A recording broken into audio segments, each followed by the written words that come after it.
Whenever we discuss anything about estates, I love talking about one of the experiences I had during my life.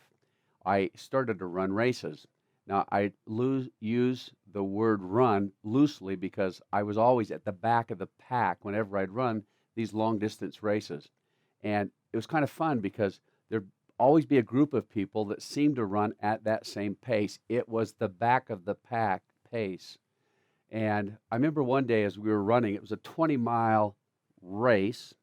And as we were running the race, there were some like 80-year-old women that would run past us. And there were like 8-year-old kids that would run past us. And I one time laughed with everyone else that was there at the back of the pack. And I said, shouldn't it make us feel bad or discouraged that that everyone seems to run faster than we are? And we ran along a little bit longer, and then a girl said this. She said, it is frustrating that there are so many that can run so much faster than we can. But she said, look at the bright side. We might be at the back of the pack, but 99% of all people in America today could not run a race this far.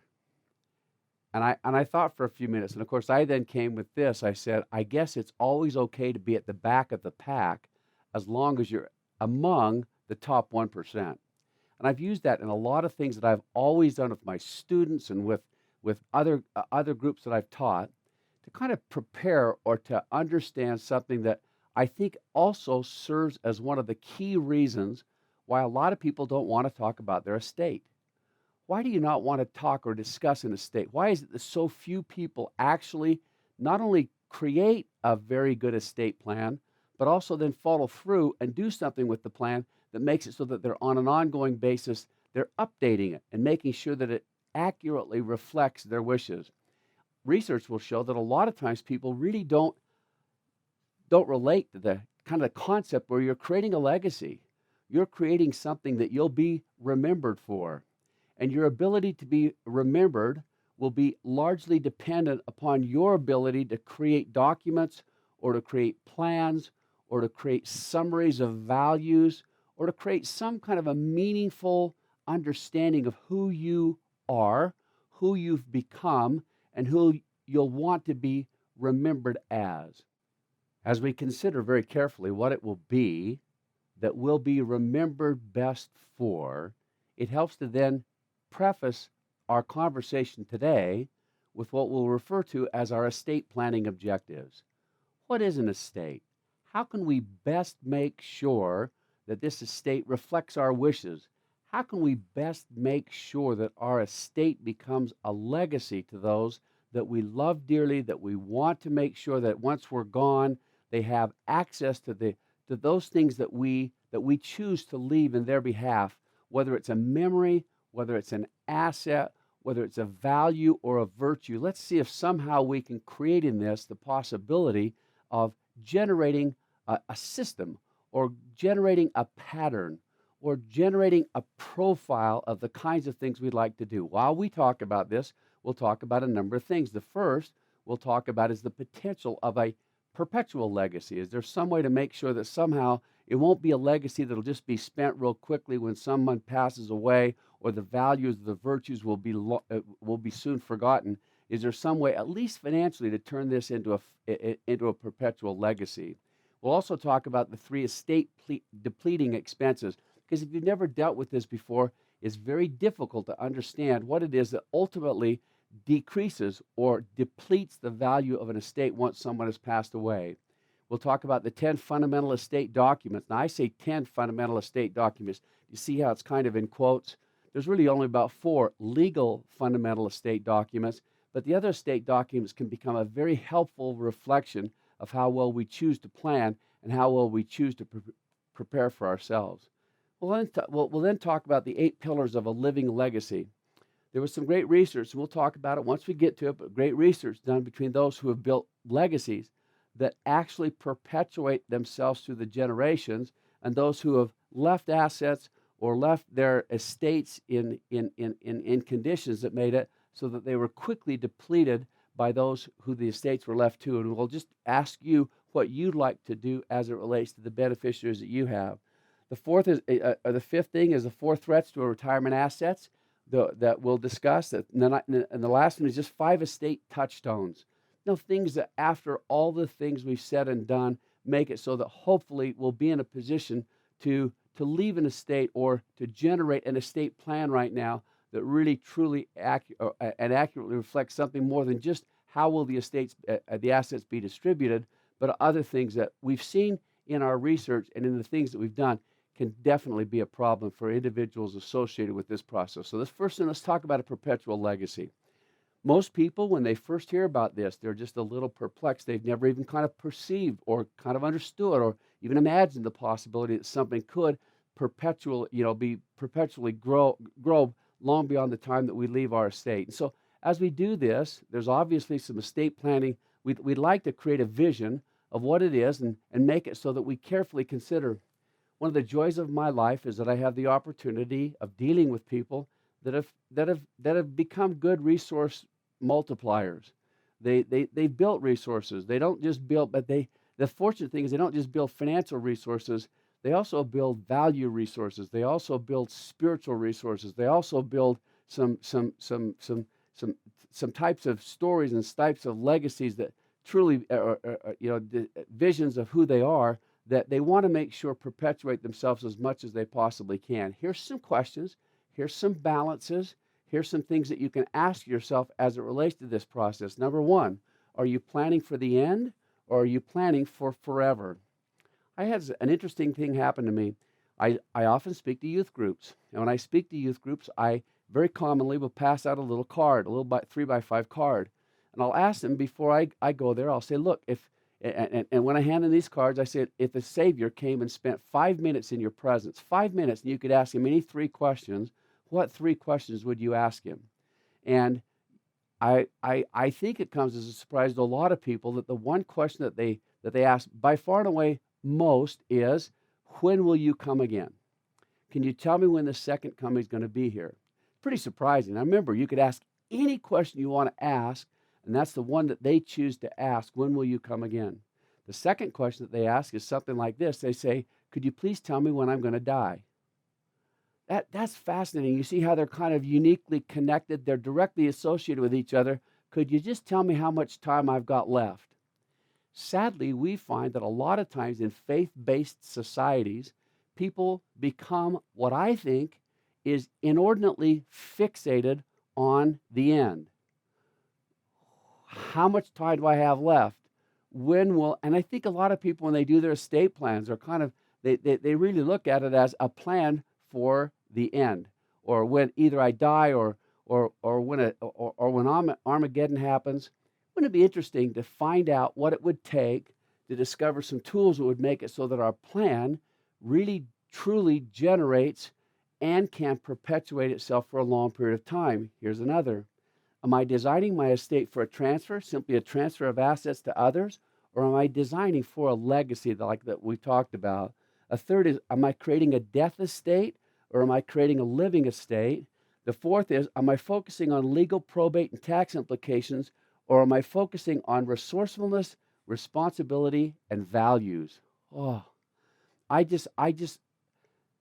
you can probably tell my bias when it comes to the kinds of things that we hope people are focused on the most, and how suddenly this estate planning process does not become that kind of, well, I got to plan for the day I'm going to die and make sure everything is okay. Although, I will tell this, I want to make sure you understand.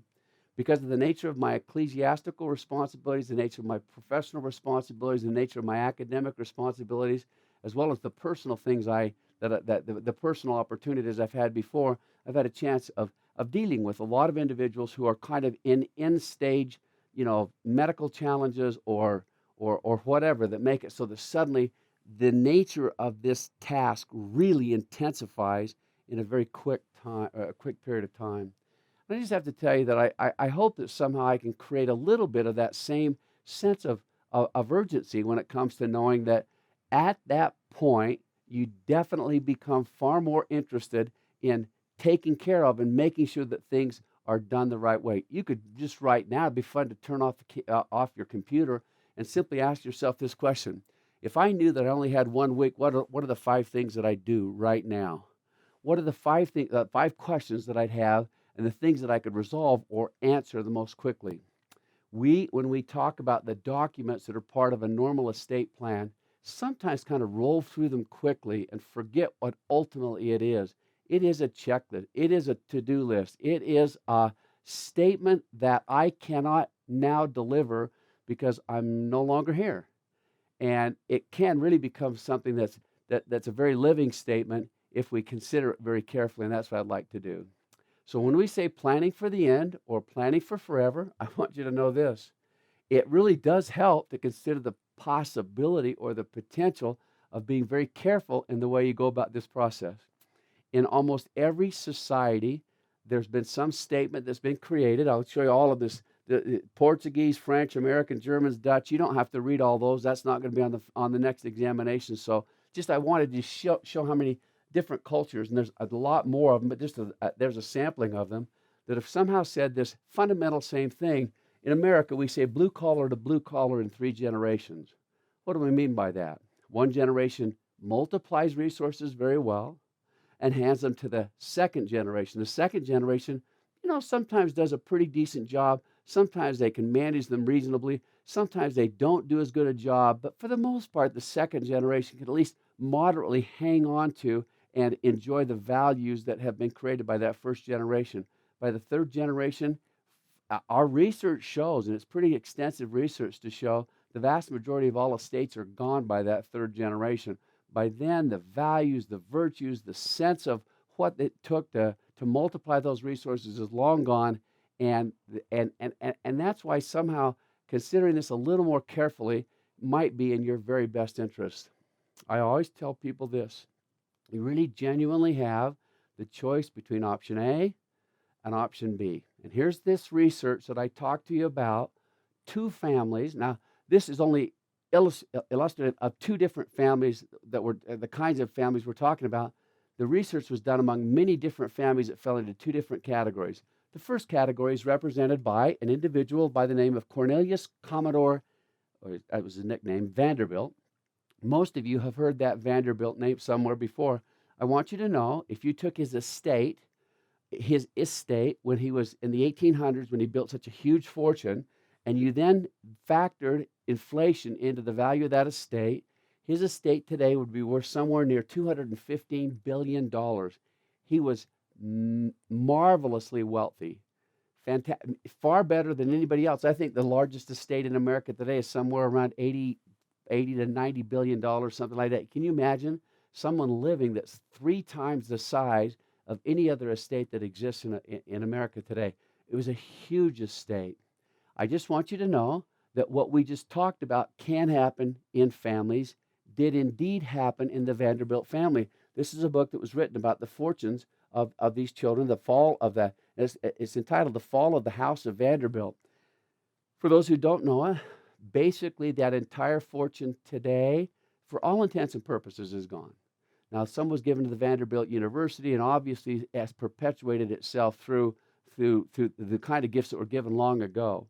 But when it came to the assets that were distributed to children, vast amounts of money that were given to children, fundamentally that entire estate is gone. It fit the pattern nearly perfectly that we talk about when we say blue collar to blue collar in 3 different generations. I want you to contrast that with another estate that seemed to do very well. This is a guy by the name of James Mayer de Rothschild. Now, I want you to know that for Americans, a lot of them are not as familiar with the Rothschild name as you would be if you lived in Europe. This is a group that lived in Israel, an Israeli family, and I want to tell you about a little event that happened in their family at one point in time. They sat down for something that I refer to as a nice family home evening. It was a nice event where the family sat down, they had a conversation, and the conversation went something like this. Their father, James Rothschild, was doing his very best to discuss with his 5 sons. That's another reason why it's of such interest to me. He had 5 sons, and I have 5 sons. He was discussing with his 5 sons an idea that he had for perpetuating or building or multiplying financial resources in a very unique way. As he sat and talked about them, he wanted to illustrate his point about what it would mean to stay together and work together and actually realize the blessing together not go out on their own and just try to do it themselves. So he handed each one of his children, each one of his 5 sons, he handed them an arrow. Now, back in the 1800s, it would have been a nice wooden arrow, but how? And then he said, would you just break that arrow? Just take it and break it with your bare hands. How hard would it be to do that? Most people would know that it would be very simple. It would just snap. It's nearly almost a matchstick about the consistency when it comes to breaking it with your hands. He then said this. He handed each of them 5 arrows, and he said, now take those, and at the same time, while holding all 5 arrows, break those 5 arrows. And of course, they couldn't do it. He said something like this. I'm not stating it exactly like he did. He said something like this. He just simply said, together, we're unbreakable. But if we go out and work as individuals, we can be easily broken. Well, what he did was he loaned each of his sons what apparently was $100,000 to go form banks. And they each went to different countries in Europe, and they formed different banks, but they regularly had communication with each other. They worked together. They shared ideas. They shared problems that they had experienced. They shared opportunities for growing their business and doing good things. For those who know anything about the Rothschild banking system today, still the logo that they use is that same one, emblematic of 5 arrows and not being broken. It's still part of what they do today. Here's James Rothschild, Mayor Rothschild, and his 5 sons. And they're the ones that went out and formed these banks. I want you to know that today they're into their 7th generation of wealth transfer, and not only have they not depleted the assets, but they've actually built the assets, and it's become far more prosperous than it even was at the time that the father did that. Now, I could go into what it was that they did. In fact, I'll tell you a little bit more about it later, but I'll give you a little hint. One of the things that Brother Rothschild, James Rothschild, said was this. He said, he when he gave them the $100,000, he didn't just give it to them. He said, what I'm doing is I'm beginning to give you $100,000, but you have to pay that back. You have to pay it back with interest. He said, but here's the unique thing. You don't have to pay it back to me. I want you to pay it back to a family bank. And the family bank is going to have 5 people that sit on the board of directors. And if you ever want to borrow the money again, you have to get permission of the board of directors to borrow the money. And guess who the members of the board of directors were? It was his 5 sons. And so they learned to work together. They learned to make decisions together. They learned to actually cooperate, to be interdependent, and to create synergy within each other by the way that they worked. And I'll show you a little bit later how some of that worked. What I like to do is break this process into this process of estate. So I'm not going to just talk about once it's gone. I want to talk about the 3 things that we've now discussed in our class that hopefully will set a stage for considering our estates more carefully. The first stage of this process of estate is building the value of the estate, setting a point of choice, knowing what it is, moving forward. That's stage 1. And in that stage, we created a very simple formula, so it's very easy to understand for everyone. Just purchasing a home, contributing 10% to the 401k, 1% to an accelerated debt reduction, and 1% to what we refer to as a $1 million choice. For those who may not have seen that before, you'll need to go back now to more money than you'll ever need, and we'll show you that formula very quickly and show you how well it would work. Once we've accumulated those resources, we reach the stage that we call our point of choice. At that point, it's very fascinating. All of my clients want to know, am I okay? Have I done all right? And so we have a little accumulator index, and we actually tell them, obviously green is 100%. You're doing a great job. You not only accumulated your resources very well, but they're still multiplying the way that you'd like them to make sure that you'll always be okay. And then, of course, it goes to the yellow and red. And so, but the key is that for you to say, where am I? How have I done in that process? Well, let's just assume something. Let's assume during the period of time that you're building that resource that you accumulate $1 million. I want to talk to you about what it would mean to turn this into a perpetual legacy. There'll be a number of different places that they will have for opportunities for you to have income during that period of time that a lot of people refer to as their retirement. We've talked a lot about them in the lectures that we've had. There's reverse mortgages. There's distributions that you can take from your 401k plan. There's pension benefits you get by working for a company for a certain period of time, and then they promise to pay you income for the rest of your life. There's Social Security that you receive because you're an American citizen and because you've paid your Social Security taxes.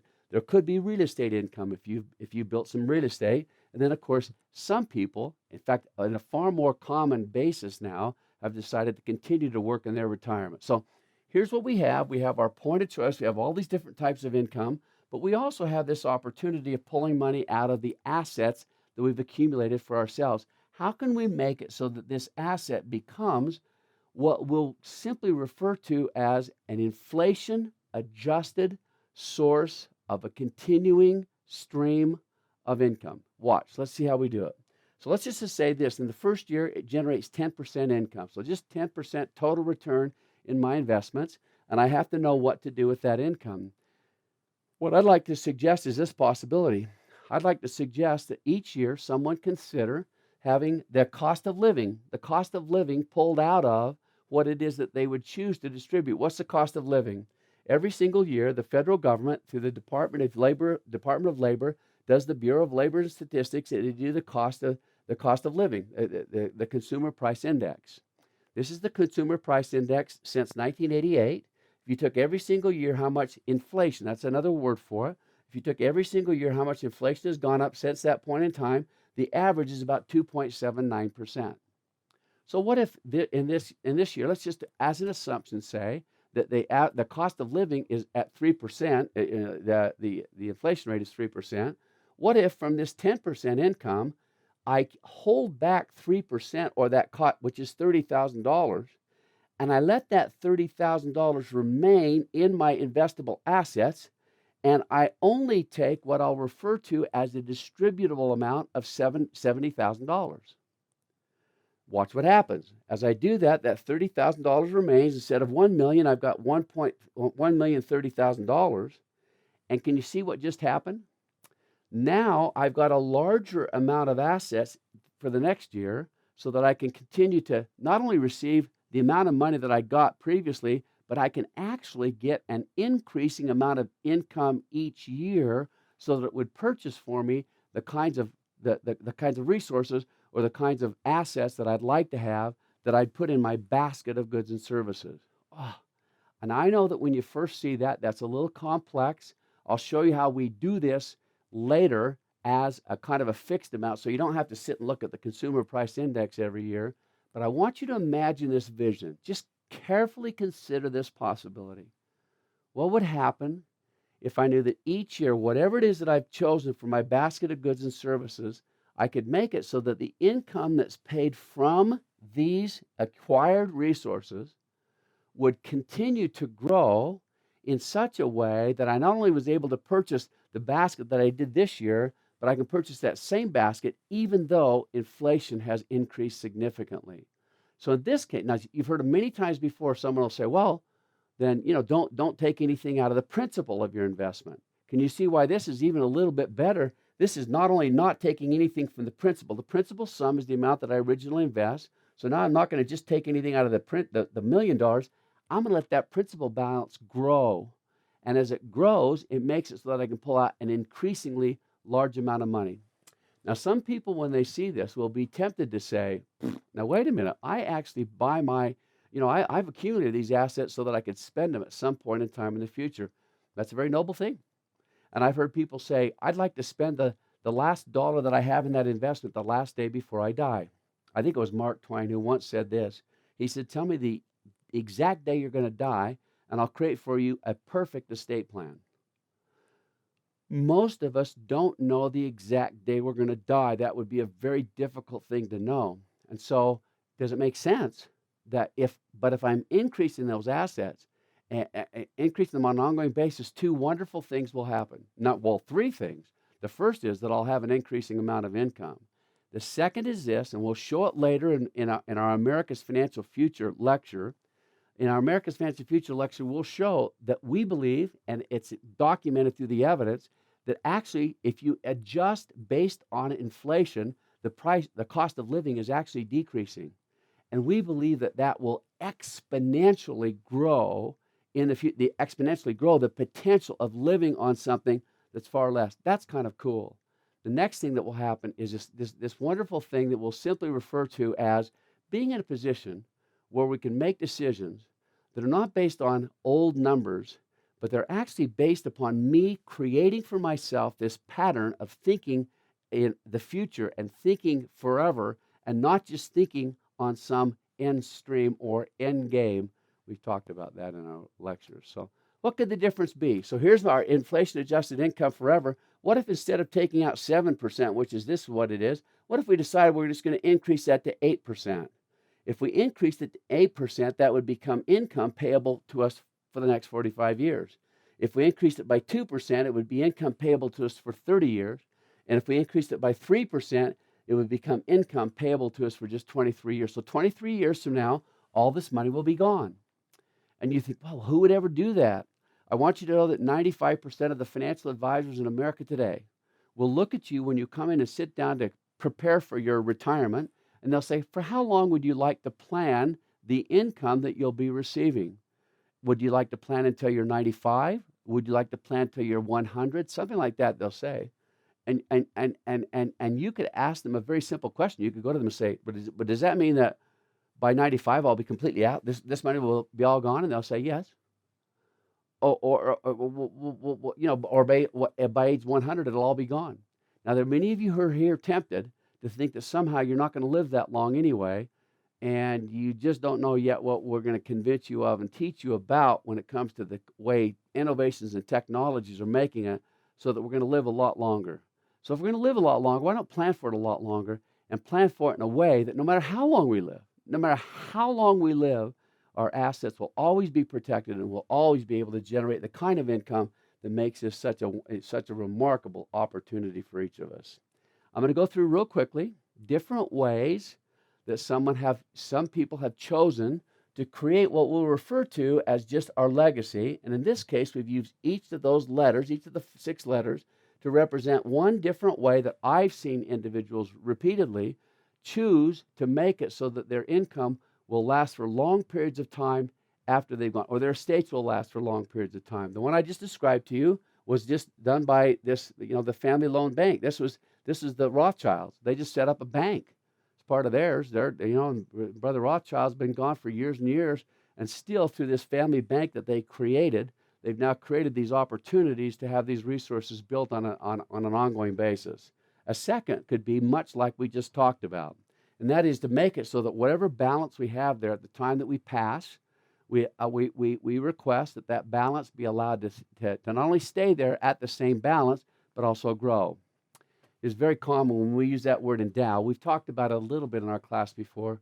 That's just this. When I give an endowment to a university, what does that mean to give an endowment? That means that they can spend each year. So let's say I give a $10 million endowment to the Brigham Young University, and I say I'd like you to use that to pay scholarship monies for young people going to college, and I want you to, but I only want you to pay out as much as the income that grows each year. So if it's $1 million and it gains 10%, then you can pay out $100,000 for these scholarships. If it was $10 million and you paid out 10%, then $1 million each year would go to those scholarships. But you can see what happens. It then stays there forever and continues to grow forever. Well, there's a number of individuals who've done the exact same thing with their estates, but now I'm recommending for them this extended opportunity to not just endow it, but make sure that it grows over a period of time. And that's, of course, the one that we just talked about with the cost of living adjustment, the consumer price index. Another is just giving through family foundations that perpetuate strong family values. We've talked about this a number of times. We'll continue to talk about it. The research backs it up in almost every case, almost every case in every circumstance, no matter whatever challenge it is that a family faces, no matter whatever challenge it is that an individual faces. Oftentimes, the answer can come through the way you express yourself through giving to others. And a lot of people have decided that would be a good idea to do something like that when it comes to an estate. What they do with their families is they either leave all or some part of it as an opportunity for family members to participate in foundations or other kind of legal entities that make it so that charitable donations and humanitarian opportunities are created through what they give. The next one is affirming great choices or matching deductions or ways that children build. If you go back to our original HX11 formula and say buying a house, 10% to a 401k, reducing our debts reasonably, and making $1 million choices, what if a parent left something in their estate that says, if my child makes a contribution to a 401k, I'll match that.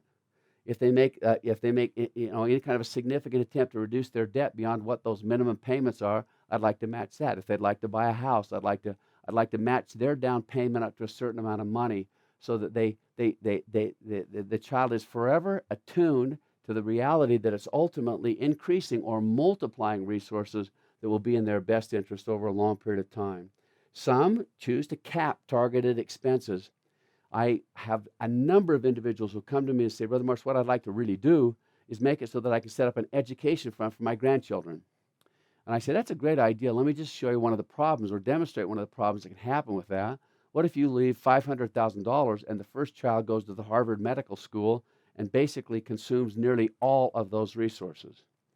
Well, they say, well, I wouldn't want that to happen. So as an example, one of the things that people have done is do things like, they'll specify something like, whatever the tuition is at the Brigham Young University on an ongoing basis, we'd like you to pay that amount or half of that amount of money, even half of that amount that any of the recipients can receive. Not only does it cap how much goes out on an ongoing basis, but it makes it so that it builds an incentive for resourcefulness and responsibility in those that are receiving the gift. They still have to come up with a way to make sure that the other resources are made available to them. The last is just by creating some kind of a yardstick for measuring systematic distributions. Most of you are already familiar with something like that. It would just say, I'd like to make it so that each year they get paid 10%, or each year they get paid 3%, or just make it so that there's some yardstick that they'll go by that will make it so that the asset could last for a very significant period of time. Each of those, for those who have never really considered this very carefully, are almost stunning. They just say, wow, that sure seems like a lot of attempt that you go through in order to make all those things happen. I will just tell you that one of the blessings that I've had is not just working with people who have gotten good at building resources. I've worked with some people that have gotten good at building really large amounts of resources. And so I will just tell you very frankly, they are very, very committed to making sure they think very deeply about how to make this process work well. I always start each of them with this. I just say there's 3 things that change people more in life than anything else I know. Number 1 is money. That the individual did not earn. That individual also has to share with someone else. I can't tell you how many times I've gone through an estate planning process where an amount is specified that the beneficiaries are going to receive, and suddenly there's an intense focus on that number, as if that was the number that from the beginning of time was their estate distribution or their estate legacy, that they get to use, whatever. And then you introduce the possibility that maybe someone else in the family receives some other kind of special consideration, and it can really cause a lot of problems. And I just hope that in the things that we do and the things that we suggest, we can eliminate a lot of those potential problems. So the next stage, we're going to talk about the 3 things that can deplete your assets at the time of death. It should be, to a lot of people, fairly obvious because you may have heard of these before. The first thing that can do it is what we call probate. Probate's kind of an interesting problem for a lot of people because, number one, they really don't understand probate. They've never really kind of had to deal with probate before. So when they start imagining what probate could mean, they have to first know a little bit more about what it is. Probate is, most simply stated, is the identification, management, and liquidation of a deceased person's assets. Now, if you think about that, I'm going to emphasize that word deceased right there. So you pass away and you own something. When you own something, we have to first find out what it is that you own. That's the identification of what those assets are. Then, while we decide who's going to get them, we have to manage those. We have to make sure that they're well cared for and that they're cared for in the way that the deceased individual would have them cared for. So we have a management of those resources. And then, of course, the final process is liquidating that deceased person's assets. Probate can become a very expensive process.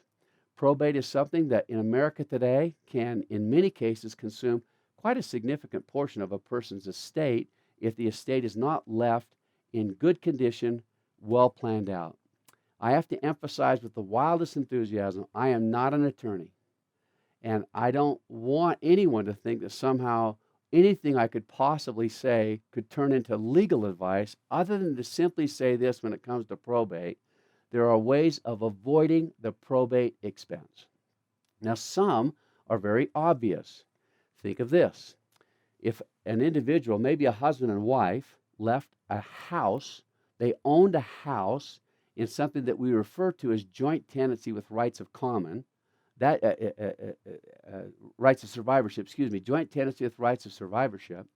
What it says is this: there's going to be two people that own that asset, but at the death of the first individual, the survivor just automatically becomes the new owner of the asset.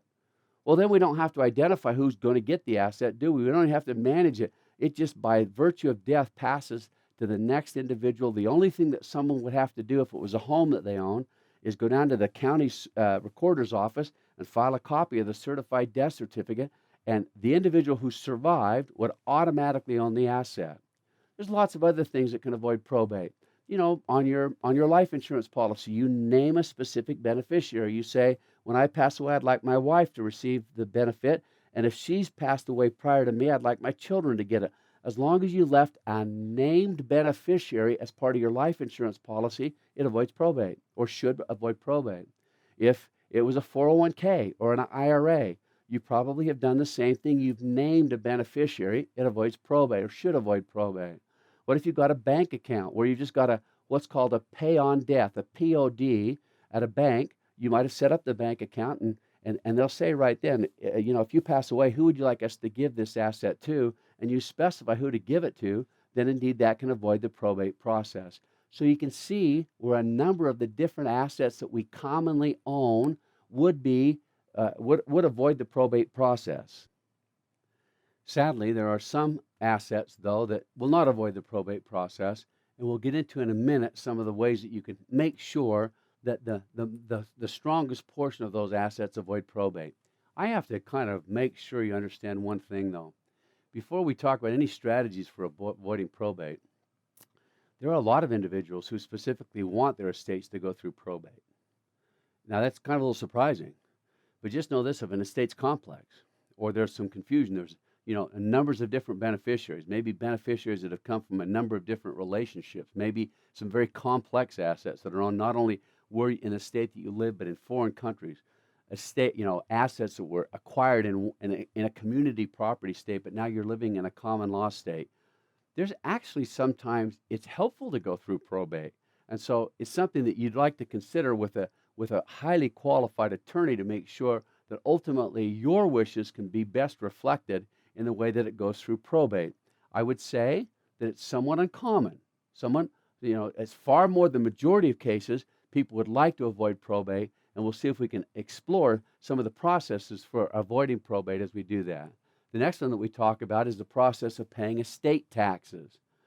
Just that it is a common reality that you can pay estate taxes. You just don't want to, and estate taxes are literally I teach my students there's four fundamental federal taxes. There's the income tax, there's the FICA, or the Social Security tax, but then there's also this thing called an estate tax, and the fourth is a gift tax. All of them are what we refer to as a transfer tax. If you're going to transfer something of value to another individual, the federal government or state governments want to step into the middle of that transaction and get a portion of it in taxes. Well, estate taxes just so happen to be one of those taxes that says if you're going to leave something of value to an individual or member of your family or to anybody else, then we want to calculate what the estate taxes can be. It will probably provide a lot of our listeners to a great deal of comfort to know this, that there was a large estate tax exemption equivalent passed back in 2011, 2012, that now has grown in the year 2017 to $5,490,000. Now, it's not absolutely this case, because there could be some assets that don't fit into this category, but I'll just tell you this. It is by far and away the largest amount of assets that anybody transfers to their heirs at the time of death. If those assets are less than $5.49 million, then there's no estate tax paid whatsoever. So if you don't have an estate worth that size, you can sit back and relax and not generally regard the estate tax as being something that's of major concern to you. Now, of course, once you've been through our class and you've learned how to become a good multiplier, it could become in the future something that's important. So stick with me as we just tell you this. If you're married, a husband and a wife can actually pass 10. So each of them have that exact same exemption equivalent of 5.4. You can actually pass an estate worth nearly $11 million without paying any estate tax. It helps to know this. When a husband passes away or a wife, assets transferred between spouses, there's no estate tax on them whatsoever. And in addition to the estate tax of that amount, you can pass $5.49 million in lifetime gifts without paying any kind of a gift tax because they're very closely related. And then, but plus 14,000 a year. We don't go into much depth about gifts here because our real focus is on estates. But I will tell you that it can become an integral part of the estate planning process if indeed you do have a large estate to begin giving gifts. And so we wanted you to know those numbers. The last is just the general confusion that's created when people do not plan wisely for their estate to be passed to someone else. Can I just suggest that when parents do not thoughtfully and appropriately prepare, it can create some problems that can definitely be a huge burden. I have to tell you, I can be very honest. When my grandmother on one side passed away, she was the last. My grandfather passed away first, then my grandmother passed away. I remember just after the funeral, they sat around. We all went back to her home. Some members of the family had come in from out of town. I was only I think I was a 13-year-old kid at the time, something like that. But I remember sitting in her house, and they read the will, and they decided what kind of personal effects would go to different people. My grandmother had very clearly laid it out and done exactly what she would like to have happen. Everyone agreed. There was not a crossword said in the experience. Many of you may have been involved in an estate distribution like that seemed to go so flawlessly, you think that all estates pass that way. On the other hand, when on the other side of our family, where the grandmother passed away first, and then it was the grandfather that passed away. He passed away back in 1976. And I want you to know that the final elements of his estate were just satisfied this year, 2017. It took nearly 40 years to make sure that everything was handled the way that it needed to be taken care of. It obviously can become a very significant burden to families if indeed things aren't created and dealt with as specifically as possible in this process. And I'd only hope that that would not be something that would happen to you. So now that we know the three things that will deplete your estate, let's talk about the 10 fundamental estate documents. Now remember, I said 10 fundamental estate documents. I'm going to give you 4 kind of the basics that any attorney would suggest or recommend for you right now. But then I'm going to give you some others that I think you may want to be considered, especially when you want to make this a living estate and not just something that passes assets to children at death, but really does become a reflection of so many things more than just simply the assets that would be passed at death. The one that's very common, that's talked about the most, is a simple will. Now, I want you to know that I use this same PowerPoint presentation in a number of different lectures. And so there are going to be some specifics that are going to flash up on the board. You're going to say, why don't we go through every single one of those things? It would just go beyond the perspective or the intent of the class that we're doing right now. So there'll be some of them that we'll skip over. And I'll just show you what that means. So see, this is some of the key benefits you get from having a will. By simply having a will it's just a piece of paper that says, doesn't have to be a piece of paper, but we don't want to get into those details. Just a piece of paper that says, I, John Brown, want to make sure that my assets are distributed the way I want to, and here's my kids, and here's what I want each of them to receive. That's a simple will. It means that I can be in charge of the key decisions. It means I get to choose who can be my personal representative or the person who will take care of, handle, or make sure that that will is distributed the same way that I'd like to have it. I get to choose who my beneficiaries can be, how my assets are distributed. It avoids something that we refer to as an intestate succession. Intestate means somebody died without a will. Can I just tell you what happens if someone dies without a will? If you don't have a will or some kind of a controlling document at the time of your death, you die intestate succession. When that happens, the states, each of the 50 states, have found out that there are more than one person that dies without a will or dies without some kind of a document stating what should we do with that deceased person's assets. What they've done is they've gotten together and they've created these intestate succession laws that just in addition to doing all the management and the overview of the asset, they also say that they say this: if the person has a spouse, as an example, they'll give an illustration of how the asset should be given out. So one state might say, if the guy dies and he doesn't have a will, then we'll give half of all the assets to the wife and half to all the children. That's just the way it'll be. And then, but if they don't have a wife and they don't have children, then who should they go then to? Maybe they go to the brothers and sisters of the deceased individual. Maybe they go to the parents of the deceased individuals. Maybe they go to nieces and nephews. Can you see they just create a decision-making matrix that says who should get the asset if someone doesn't specify who should get it? Now, I know a lot of people, when they say intestate succession, they think that somehow the state, like, so if we're in the state of Utah, the state gets a portion of that estate. That's very uncommon. This is just a little decision-making matrix that makes it so that we can tell legally who should receive those assets, if indeed it is left with intestate succession.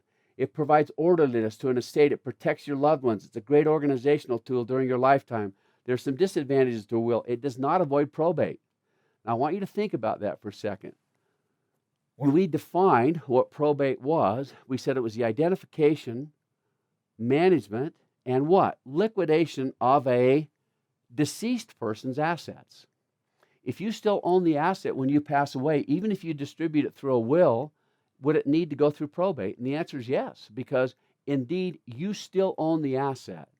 The thing that we're going to talk about real quickly is a trust, where it's not you that owns the asset, it's someone else that owns the asset. So in this case, it's not going to avoid probate. Sometimes it's too easy. It's too easy to challenge legally. Probate becomes a public document. Here's one of the problems that we have. In your will, if you do have to probate it, guess what? You have to submit your will to the court. And any document that becomes submitted to the court becomes what we call a public document. So anybody could have a copy of that will. I'll tell you one that happened very uniquely when Elvis Presley passed away.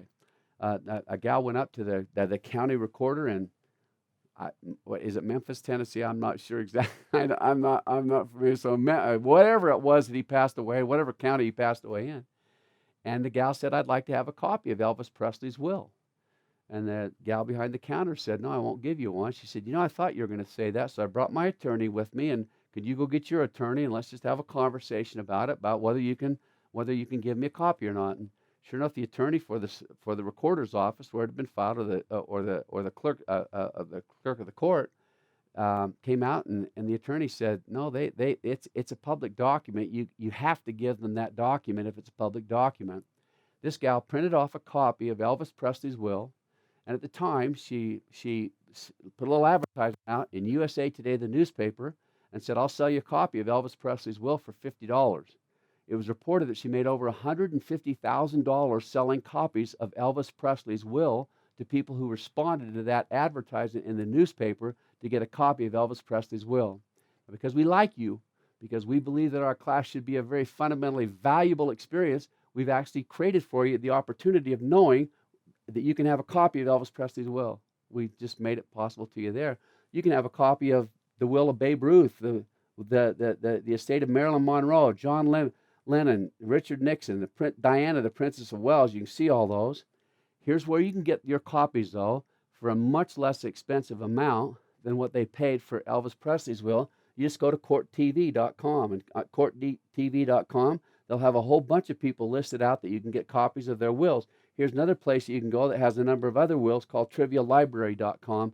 I'm sure that will keep you with lots of viewing and challenging and educational opportunities for a long, long time. I would not recommend it, but some people like to go and kind of find out some of the things that people did specify as part of the will. But what's our point in that? Our point is, if a will gets probated or turned over to the court by law will make that available to anyone who comes in and requests a copy of that will.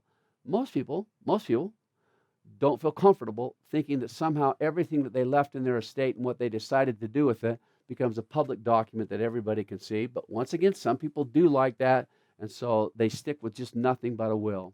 What if you wanted to go without a will? What if, excuse me, not without a will, but what if you wanted to go with the document that made it so that probate was not necessary? The most common way to avoid probate in America today is through something called a living trust. Now, this is where it gets into a list that I don't know that I'm going to go through as quickly. I want you to just think about it. I'm not going to go through as thoroughly. I want you to think about what a living trust is. During my lifetime, instead of having an asset that I will own at my death, I transferred that asset to a living trust. I actually transfer it to another entity. Now, some people kind of hyperventilate when you use the word living trust. Trust of any kind, I once defined it to a group of students, and for whatever reason, a lot of them came up afterwards and said, I just never understood it so well, when I simply said, a trust is just a separate cookie jar. It's just a separate place that you can place an asset. I can take an asset like my home. Let's just say this. I, Scott Marsh, deed my home to Scott Marsh as trustee of the Scott Marsh Family Trust. So I just transfer the ownership of my home to this separate trust. I will tell you that it's far less complex than it could possibly ever imagine on its surface. I normally do this. I don't believe that every single estate should have a living trust, but I do believe that every single person should consider carefully with someone, a good legal advisor that can help them to consider carefully whether a living trust is in their best interests. I will tell you that I've helped settle a lot of estates, and so I've been the successor trustee, or I've been the personal representative on estates. Or I've represented clients as they were the successor, the person to take care of the trust, or take care of the will. Can I just tell you that in cases where a living trust was set up properly, it was funded properly, we'll talk about what that is in a minute, it was done according to what a good attorney would have it done, it's stunning how quickly you can settle an estate and take care of things. Let me give you a contrast. Let's assume that you had left a lot of money in a will, and you pass away, and there's some immediate expenses like for a funeral. If I'm a personal representative and I have no other access guaranteed through some kind of a signature document that you've left, I literally don't have access to any of those assets until there's actually a probate of those assets done.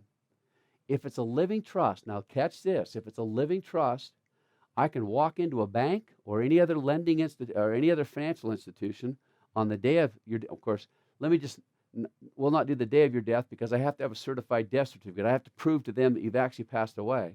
I can take a certified death certificate into that bank. As soon as I take that in, I lay that on the table. I give them a copy of my driver's license to prove that I'm the person that I am. And then I show them a copy of the trust, which of course they'll probably already have because the guy set the account up at the bank. I have those three things. I have the certified death certificate, a copy of my driver's license, or something else that verifies that I'm actually that person, and I have the living trust that says I'm the one that's supposed to be the successor trustee. I can that day begin transacting in that trust just exactly as I would if the deceased were still alive. So I hope you can kind of sense that it really can become a quieting document. It can become a way to make sure that assets are transferred in a very systematic, logical, rational way without a lot of unnecessary complexity. So living trust, the biggest reason is it avoids probate. Now it's not a deceased person's asset, and so therefore needs to be probated. The asset is owned by the trust. And a trust doesn't die the same time that the individual dies, because the trust is still alive. Then indeed that individual can begin working with that trust and without any necessity for probate. It's a great planning blueprint. It expedites the estate planning process. Its flexibility is often generated in the way wishes are carried out. It's a private document. That's something that's important to note. Remember what we said with the will? A will, we said you had to turn it, it became a public document, so the court has to actually provide it to whoever asks for a copy. You never have to file that trust with the court. It can become a perfectly private document. No one ever knows what took place in that estate. It can provide some after death, and some of these are ones that I just don't want to get into too much depth because I think it would go beyond the scope of what we're trying to communicate right now. Living trust, I want to make sure that you understand living trusts do not do some things. Number one, they do not protect a person's assets during their lifetime. A lot of people believe that because it was a trust, that it would naturally protect assets. Just know that lots of other consideration needs to be given by a qualified legal advisor before you ever think of ways or tools of protecting an asset during your lifetime. It does not save the estate tax. Now think about it for a second. We said that there are three things that will deplete the value of the estate. What were they? You're going to have probate expenses, you're going to have estate taxes, and you're going to have that confusion that's created when somebody does not appropriately and properly plan for their eventual demise, right? Now, so we do know that it helps you to avoid probate. But how about those estate taxes? Estate taxes have nothing whatsoever to do with whether you set up a living trust or not. It could still be estate taxed. And so that would be another consideration that you'd have if you wanted to not only set up a living trust and avoid probate, but also make sure that it avoids estate taxes. You need to go into other kinds of research. Whenever you set up one of these trusts, there could be a problem happen. I've always in classes, I've just given a scenario like this. I say, Ed McMahon calls you one day and says, you won the Publishers Clearinghouse sweepstakes, and we're going to show up and provide you a check worth $10 million. You get excited, you jump up, you trip over the coffee table, and you hit your head against the door and you die. Well, Ed McMahon called you and said you're the owner of that $10 million asset, but you haven't yet transferred that $10 million asset to the trust. My example of the $10 million gift is obviously very large and probably not something that you would experience during your lifetime. But inevitably, there are lots of, especially small assets, that someone forgets to appropriately transfer to their trust during their lifetime. And so if it's not been transferred to the trust prior to your death, there's a little document that's simply now called a pour-over will. So you're going to still have a will. But the only purpose of the will say this. It will say, if I die and I leave some assets outside of the trust, I'd like you to transfer those assets into the trust at the time of my death, thereby making it so that they can be distributed as the trust specifies they should be distributed. One major caveat. If you do leave it out of the living trust, and it then has to be transferred to the trust through the use of that will, through the help of that will, it still would have to be probated. So it's not, a lot of people started to get to the point where they felt like, gee, if I just set up a pour-over will, that'll just transfer to and then I don't have to go through the process of transferring my assets to the living trust. Not so. You still would have to then pay probate, and it would give up any potential benefit that would have. So that's where it talks about how that would be the case with pour-over will. So that's the living trust and the pour-over will. The third one we'll talk about, and this is kind of related to medical situations. A living will is this. So remember, this will transfers physical assets. This will just says this: what if I develop an incurable disease? I come to the point in time where I'm unable or unwilling to handle my own estate, or not come to the point in time. In this case, it's where if I pass away, so or I'm at the point where I could pass, so I'm on life support, something like that. The living will just says, what should you do at that point in time? And so this has become very controversial. There's a lot of court cases that have functioned around this very unique challenge. I'm in a coma. Some doctors have specified that maybe 2 or 3 doctors have specified that I have no quality or chance for life. What should you do? When should you? And we've kind of all wrapped it into one thing called pulling the plug. When should you remove someone for life support and just let them go? I want you to know that a lot of people feel like a living will always says just pull the plug or take you off from that life support. Not so. Actually, a living will can be set up to do whatever you'd like to do, and this is where it becomes way too complex. So I'll just let it go real fast, and I'll just describe it to you.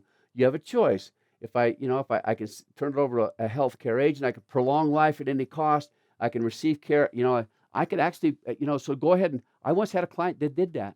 He said, I don't care what it costs. I don't care. I just don't want my kids to have any access to assets to make it so that they might hasten my death. Or so he had a concern with that.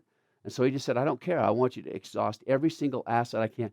Most people, if I do fall into one of those states, most people do elect that they say if there's no quality of life, I'm in a coma, I would not live without this, without the life supporting devices, then pull us off from that. But You can. I just want to make sure that you can specify whatever the situation can be, and then you can specify if there's any kind of what kind of life sustaining cares you'd like to have.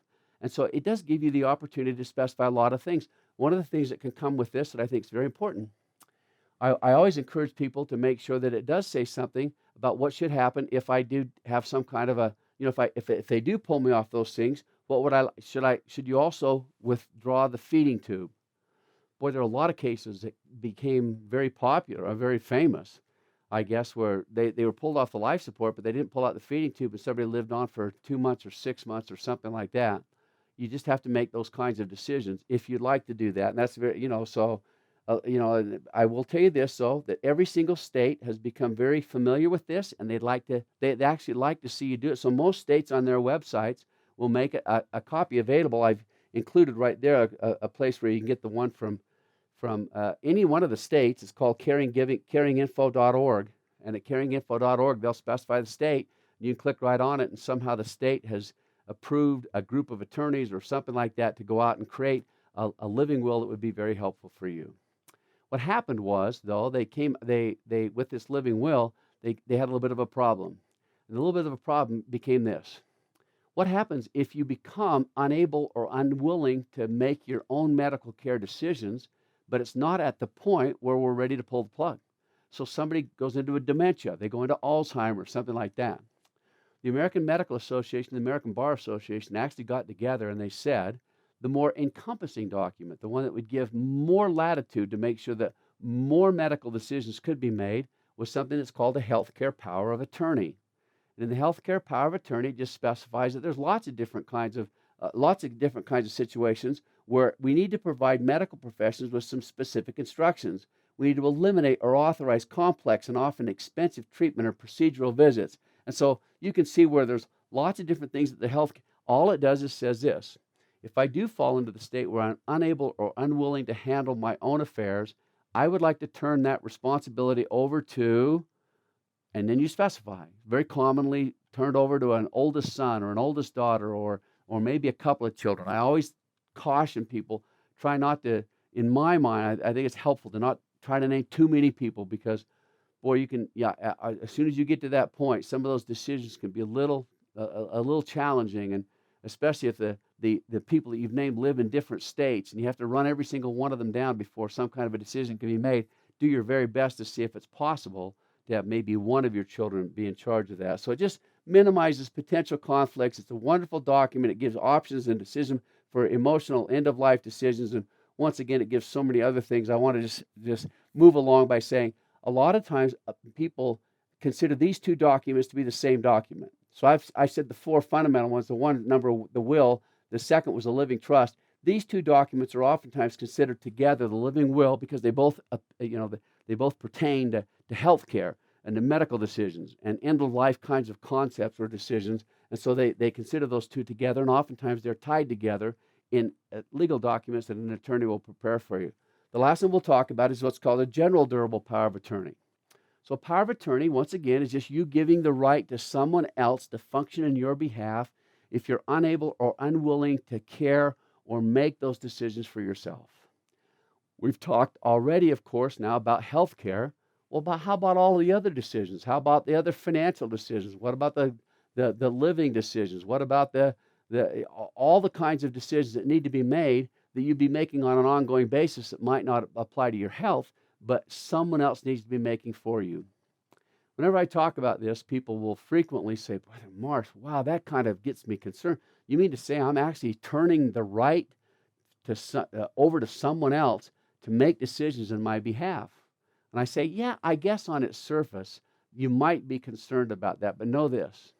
If you don't name someone prior to getting to that point, so now you've got dementia, but you haven't named anybody, guess what? The court will step in and name someone for you. Because someone has to make those decisions. Someone has to be able to make out the check. Someone has to pay the bill. Someone has to make the decisions that are necessary on an ongoing basis.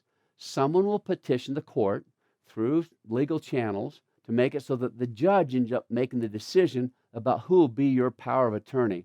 I only would suggest to you this: Wouldn't it be nice to know that you had at least the choice of who it would be, so that it would not end up being someone that you, because of your personal knowledge or information, might know would not be the very best person? So I think everything else that we talked about here, there's going to be a little bit of a list here. I think all I'm going to do is rest with this so that we don't turn it into something too long. There's a number of different things that, when handling, you can see how I'm rattling through it. It can just, by purchasing life insurance, settling claims, entering into contracts, filing tax returns, you can see where it can become a very important document, and it can become something that, if you'll think through it carefully right now, it could become hopefully something that would not be a major challenge to in the future.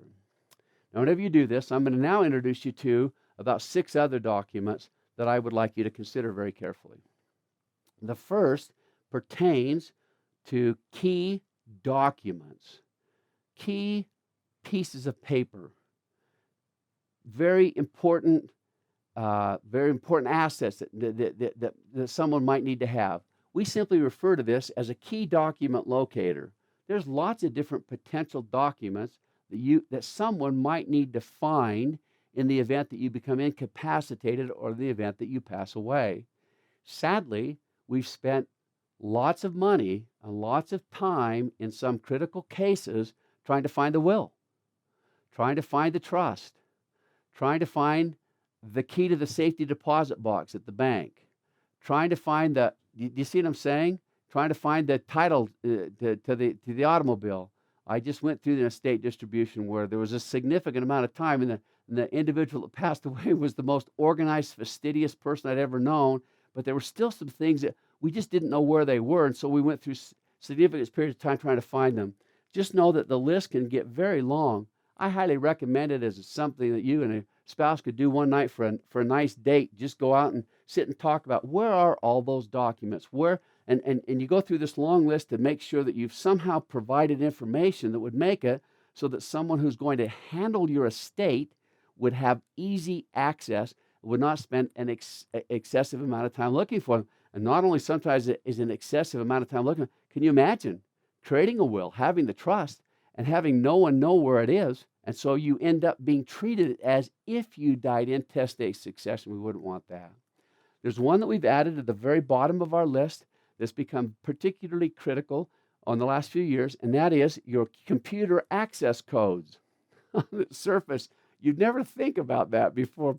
As just part of a normal estate planning process, you think that ultimately for that individual to get access to account information, or to get access to some very important kinds of documents or information for you, they'd need to know what the computer access codes were. Now, you can always, now remember, this doesn't have to be something you have to hand to someone right now and make you might just place whoever you choose to be your successor trustee or your personal representative. Just let them have access to you could just leave them on your bank account, or excuse me, if you create like a safety deposit box at a bank, you could just make it so that they are specified that at the time of your death, if they provide a certified death certificate, they can have access to your safety deposit box. From the safety deposit, and of course that's just one thing, and you let them know, here's the bank, here's where you'd go, here's who you talk to, and you just go in there and present this, and your name will be on the account that will have access to my box. Well, they go in and they can pull out all this information. You can see how critical that would be for them. So the document locator becomes one that's particularly helpful or important for them. The next one you might find a little fascinating when we talk about this is a personal life history. Now, I know that most of you have had this discussed many times before, and why it can be so helpful and so valuable. We can talk at length about all the potential assets and all the potential healthcare decisions.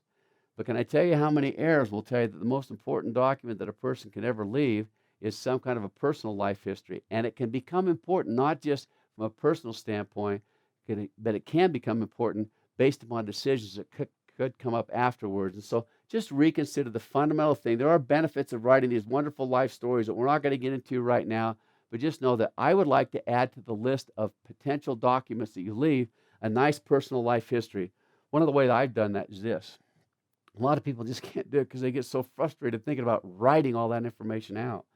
So I just at one point in time started to think, well, what are the events of my life? What are the things that happened? Who are my best friends? Who are the people that I grew up living it. Who are the people that had transformational impacts on my life? What are the events in my life that I feel like someone might like to know about? What are some of the funny things that happened to me? What are some of the eternally significant things that took place during my lifetime? How would I? But instead of thinking that I've got to write down an entire paragraph about each one of them, I actually went in and just started writing out just single, two or three words that would remind me of that event. Now, if I passed away tomorrow, my children, because of the stories that I've told them, would have a lot of information just there about the kind of events that to me were very critical or very important. I will tell you that I then started to do it where I'd add a paragraph or two about each one of them. And you'd be stunned how fast your personal life history begins to flow together.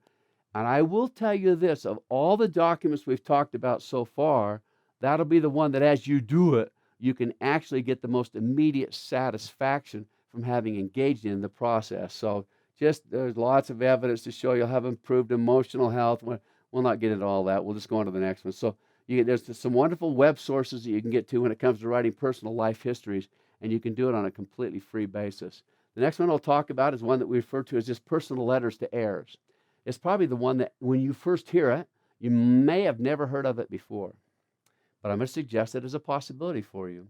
I sit down and I write a letter, and I start my letter by saying this: I didn't plan on not being able to say goodbye. I know that sounds a little strong.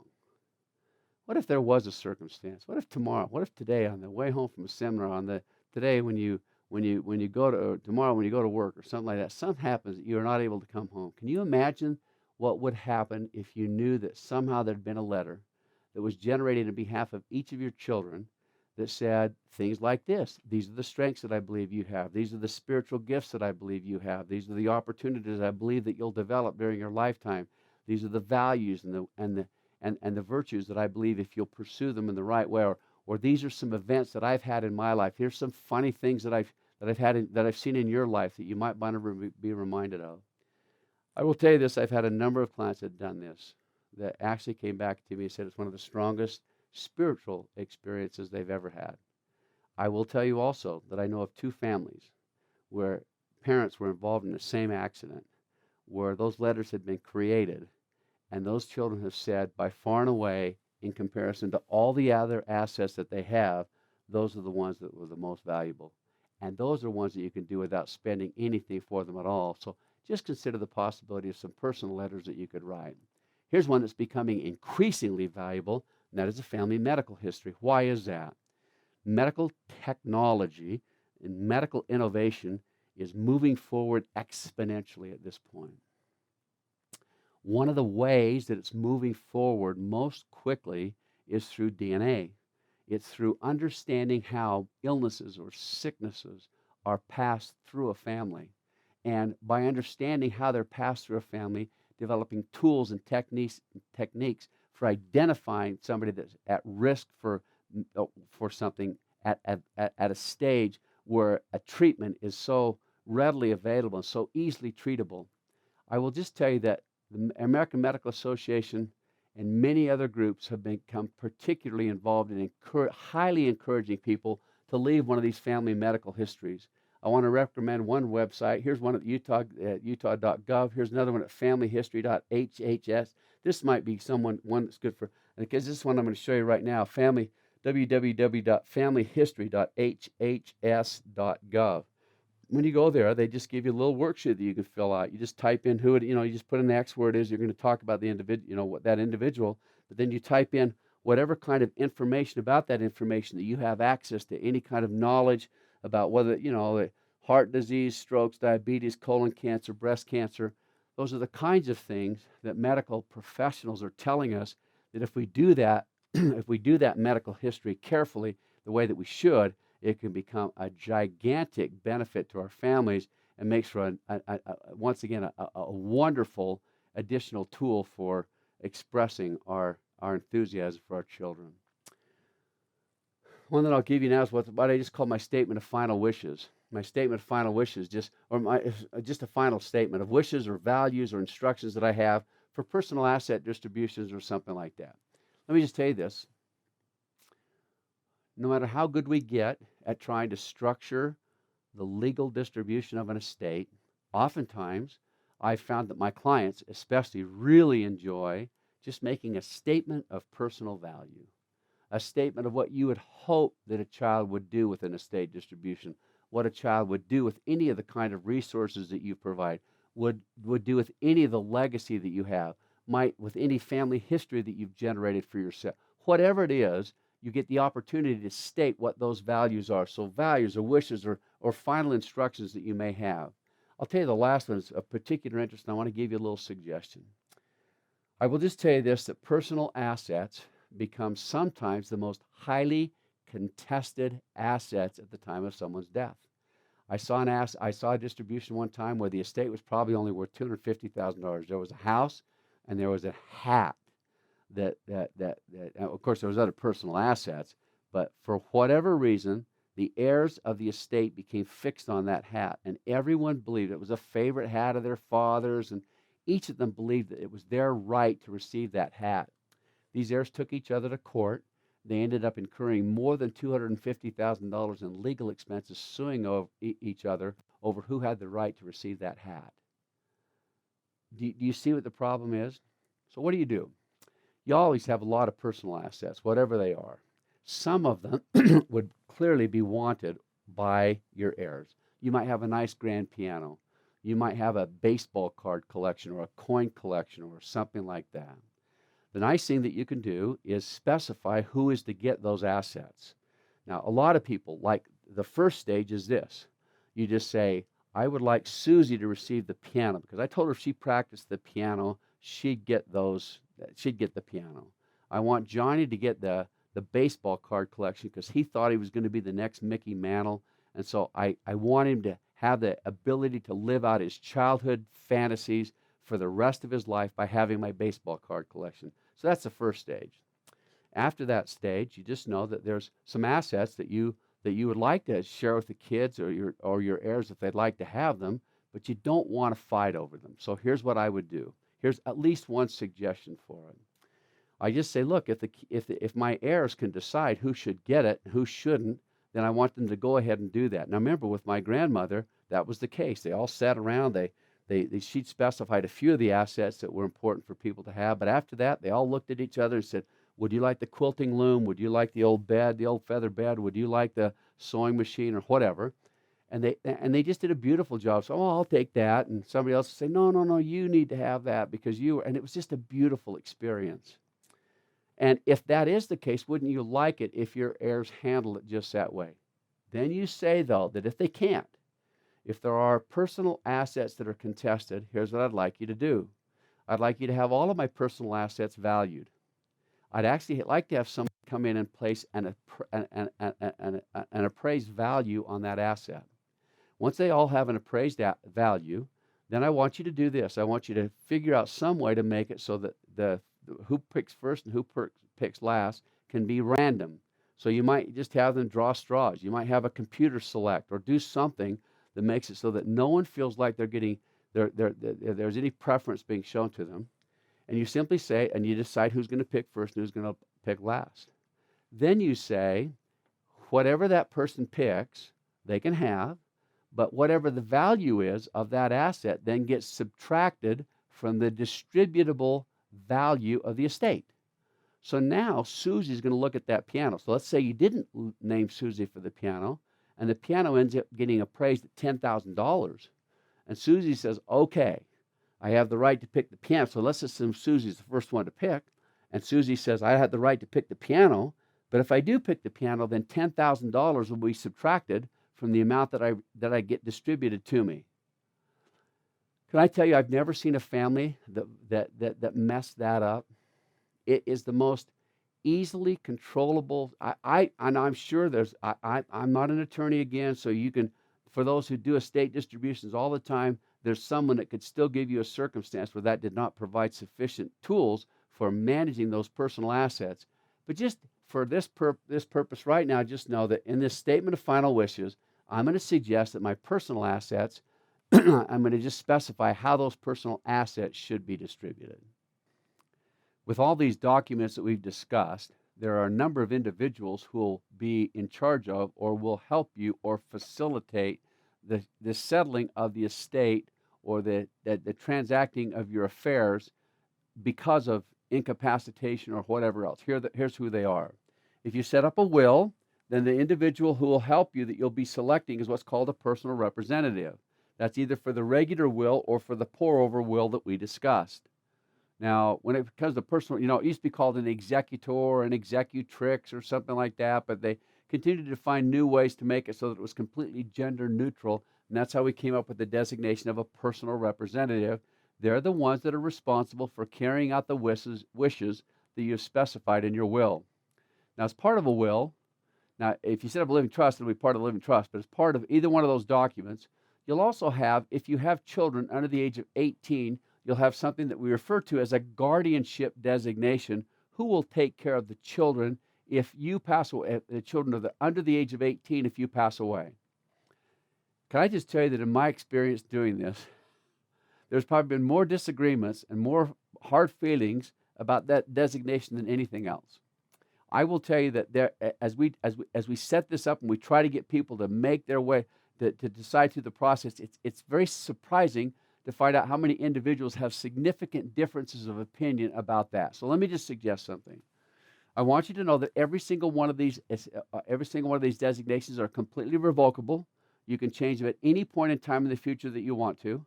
The second thing is this: what are the odds that that would actually happen? The two parents will pass away prior to a child being age 18. So it's most unlikely. Not that it couldn't happen, and that's why we want to make sure that you take care of it. But we do know this: if it does happen, we'd like to have that designation made. So what we're recommending is that you specify who that guardian would be. Before naming the guardian designation, I'm going to suggest something very important to you, and that is you ask permission of the person that you select.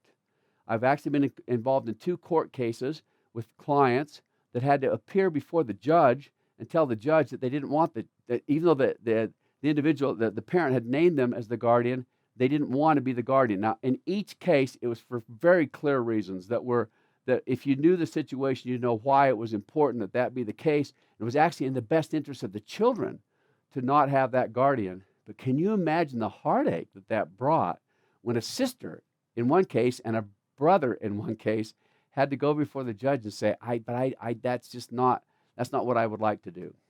Make sure that when you specify, when you finally conclude who the guardian is going to be, ask for their permission before doing that. I will say also that it's important to kind of make sure that whoever it is that you specify, they reflect who it is that you've, maybe the same values that your children have, maybe the same kind of financial background or situation that your children have been, have experienced during their lifetime, maybe the same kinds of church environment or whatever. All those things should be taken under consideration when it comes to naming this guardian designation. Just make sure that when you do it, you get the person's permission prior to doing it. The trustee is for the living trust. You will be your first trustee, usually is the case, and then your death, there'll be successor trustees, and that's what we call them, a successor trustee. If it's the living will, the one that designates, if you pull the plug or whatever, we call them an agent or a representative. And on the last 2 that we talked about, the healthcare power of attorney and the general durable power of attorney, we call that individual that you're going to specify the power of attorney. So I would just highly recommend, before going to an attorney, you sit with your partner and make sure that you've very clearly laid out exactly who those people will be, because that's the kind of thing that would take the most time with legal counsel, and you might run up a lot of expenses just simply trying to make those decisions. If you can't make the decisions, let the attorney help you do it, but just know that if you can do that prior to going, that would be very helpful. The next thing we want to talk about, and I want to make sure that we specify exactly how this works. This goes back to that research that was done about families that perpetuate their estates through legacies and families who the estate actually becomes a cumbersome burden to. Most of this research was conducted by an individual that I'm personally aware of, J.R. Knight, who has Family Wealth Advisors. They did a lot of research. They published their research. It's been well received. And really had a reception throughout the United States. It's been very significant. And all they did was this. They said, what are the 8 things that we recognized in families that made it so that we believe that it was a significant contributing factor in that estate being treated as a legacy or becoming a legacy and not just becoming something that was a burden to their children. So let's go through the 8 pillars of what we call a perpetual legacy. The first one that we talk about is simply this. They found that the family had what we refer to, and we've talked about it in so many of our classes, my students get tired of talking about it, a mentor. A mentor, somebody that they could go to on a regular basis, that they could talk to, they could relate to, they could understand, they could benchmark their success or their progress in each of the things that they did. Families that have perpetual legacies are those that recognize that rarely do we do this all by ourselves. It actually is extremely helpful to have those individuals that can be strong examples of mentors in their relationships. So I want to tell you just a quick story about one that became an important one to me as it related to the work that I did. I was teaching a class at education work at BYU one year, and a husband and a wife walked up to me. And they just the most delightful individuals. They explained to me that the husband had terminal cancer and that the doctor had told him that he only had a short period of time to live, and they asked me if I would consider with him the possibility of helping to settle their estate and to then help the wife with her ongoing financial, the management of their estate for a long period of time. So I did. But in the meantime, this individual he had such a strong impact on me, so wonderful. And I just wanted to tell you a quick story about him. This individual was an LDS bishop. And he told this story. He said, during my lifetime, I always found this story to be particularly helpful to me. He said, when I was a little boy, I was about 8 years old, I wanted to make money. And so he said, the only thing that was really available to me at the time that I thought of was selling newspapers. Now, young people today would not really recognize this. They've probably never seen this happen, but those that have been around for a while will remember when there might be an individual when you're going to work in the morning that would stand out on the street corner and they'd sell newspapers. They'd just hold newspapers and they'd sell them to you for 10 cents a piece. And and because business people were very busy and because they didn't have the internet and other tools for receiving news like they do today, they'd buy these newspapers, they'd go to work. Little boy was a curly, floppy, blonde-headed kid, and so he'd stand there and he just had the most infectious smile, but he's so young, he describes, he couldn't even count the money. So he just hold the money up in his hand like this, and then he'd just smile at people as they went by, and they'd buy these newspapers from him, and he'd quickly sell out. He'd quickly sell all the newspapers that he had. He said it was the perfect job. Created all the opportunities. His father had left the family years before that, and so he just didn't have a lot of opportunities for income, and because he was young, this just provided everything that he needed. And everything worked very well until one day, two 13-year-old boys found out that he had a pocket full of money after he'd thrown these newspapers, and they chased him down on 3 separate occasions and beat him up and took his money. And, come on, you can imagine that. That would be a very frustrating thing. And so he went home and he told his mother about it, and his mother said, she said, I really can't do that much. I don't have a father around, to help you or protect you. And so all I can really recommend is that you pray and see what your Heavenly Father would suggest is a good way of doing this. So he did. That night he said his prayers, and he said he didn't feel anything special. But the next day he went out and he did his newspapers. And this day before he went home, he stopped at the store and bought himself a Hershey candy bar. And he said, on my way home, he stopped and he ate the Hershey candy bar before he took off. And he said, here came these 2 boys chasing after him. And he said, for whatever reason, I don't know what it was, I outran them and got to my house, got behind the screen door before they did. And here he is just breathing heavily on the other side of the screen door. And in that little 8-year-old mind, he said, it was that Hershey candy bar that did it for me. I actually outran those kids because of the extra energy the Hershey candy bar gave me. So this little 8-year-old boy concluded that each day before he went home from selling his newspapers, he would eat a Hershey candy bar, and on 3 separate occasions, he outran those kids. And so it became kind of a theme throughout the rest of his life, and he became a mentor, a great mentor to a number of people. And one of the tools that he used was a Hershey candy bar. He simply said this, if you have a problem, whatever the problem is, and you pray and you ask your Heavenly Father for some kind of a solution to that problem, then you work hard, your answer will oftentimes come through things that are so small and so insignificant, but to your Heavenly Father, He knows those are the things that will actually help you to be successful. He became a motivational lecturer. He's a sales manager for a group that became very, very successful. And he'd always share that story about a Hershey candy bar. In fact, he said that he would keep a box of Hershey candy bars in his desk drawer. He said, whenever I got discouraged or frustrated, a little demoralized, he said, I just open that drawer. I'd eat a Hershey candy bar. I'd go back to work, and that's all that it took. He became so good at it that to all those that he mentored, that he helped, and he kind of gave some guidance or counsel to, he used that Hershey candy bar as a way to help them to see the tools of making great decisions and actually then benchmarking your success that you have in whatever you're doing. When he passed away, we got everything taken care of, and his wife wanted to show me something that was of particular significance. When she had his tombstone created, she had created on it a little boy with a Hershey candy bar. And it became one of my favorite stories. I will just tell you kind of coincidentally that two of his daughters got married, and they asked me to officiate at their weddings, and I did officiate at their weddings. And for wedding gifts for both of his daughters, I gave them a case of Hershey candy bars. And I told them the goal should never be to worry about running out of Hershey candy bars. The only thing you should worry about is not eating the Hershey candy bar when you know you should be. So it became kind of a nice theme for him, and it was just a way that I have of reflecting with my students on the power of great mentors and people in your life that really can have an influence on you beyond what you would experience if you just stay within a very closely knit group of people. And just their research showed that individuals that did this, that got good at perpetuating their wealth, had families that strongly relied on these great mentors for examples. The second thing is that they, for whatever reason, and you might find this a little uncommon, they had very open and ongoing family conversations about family financial objectives. There's been some great research done on what families normally don't talk about.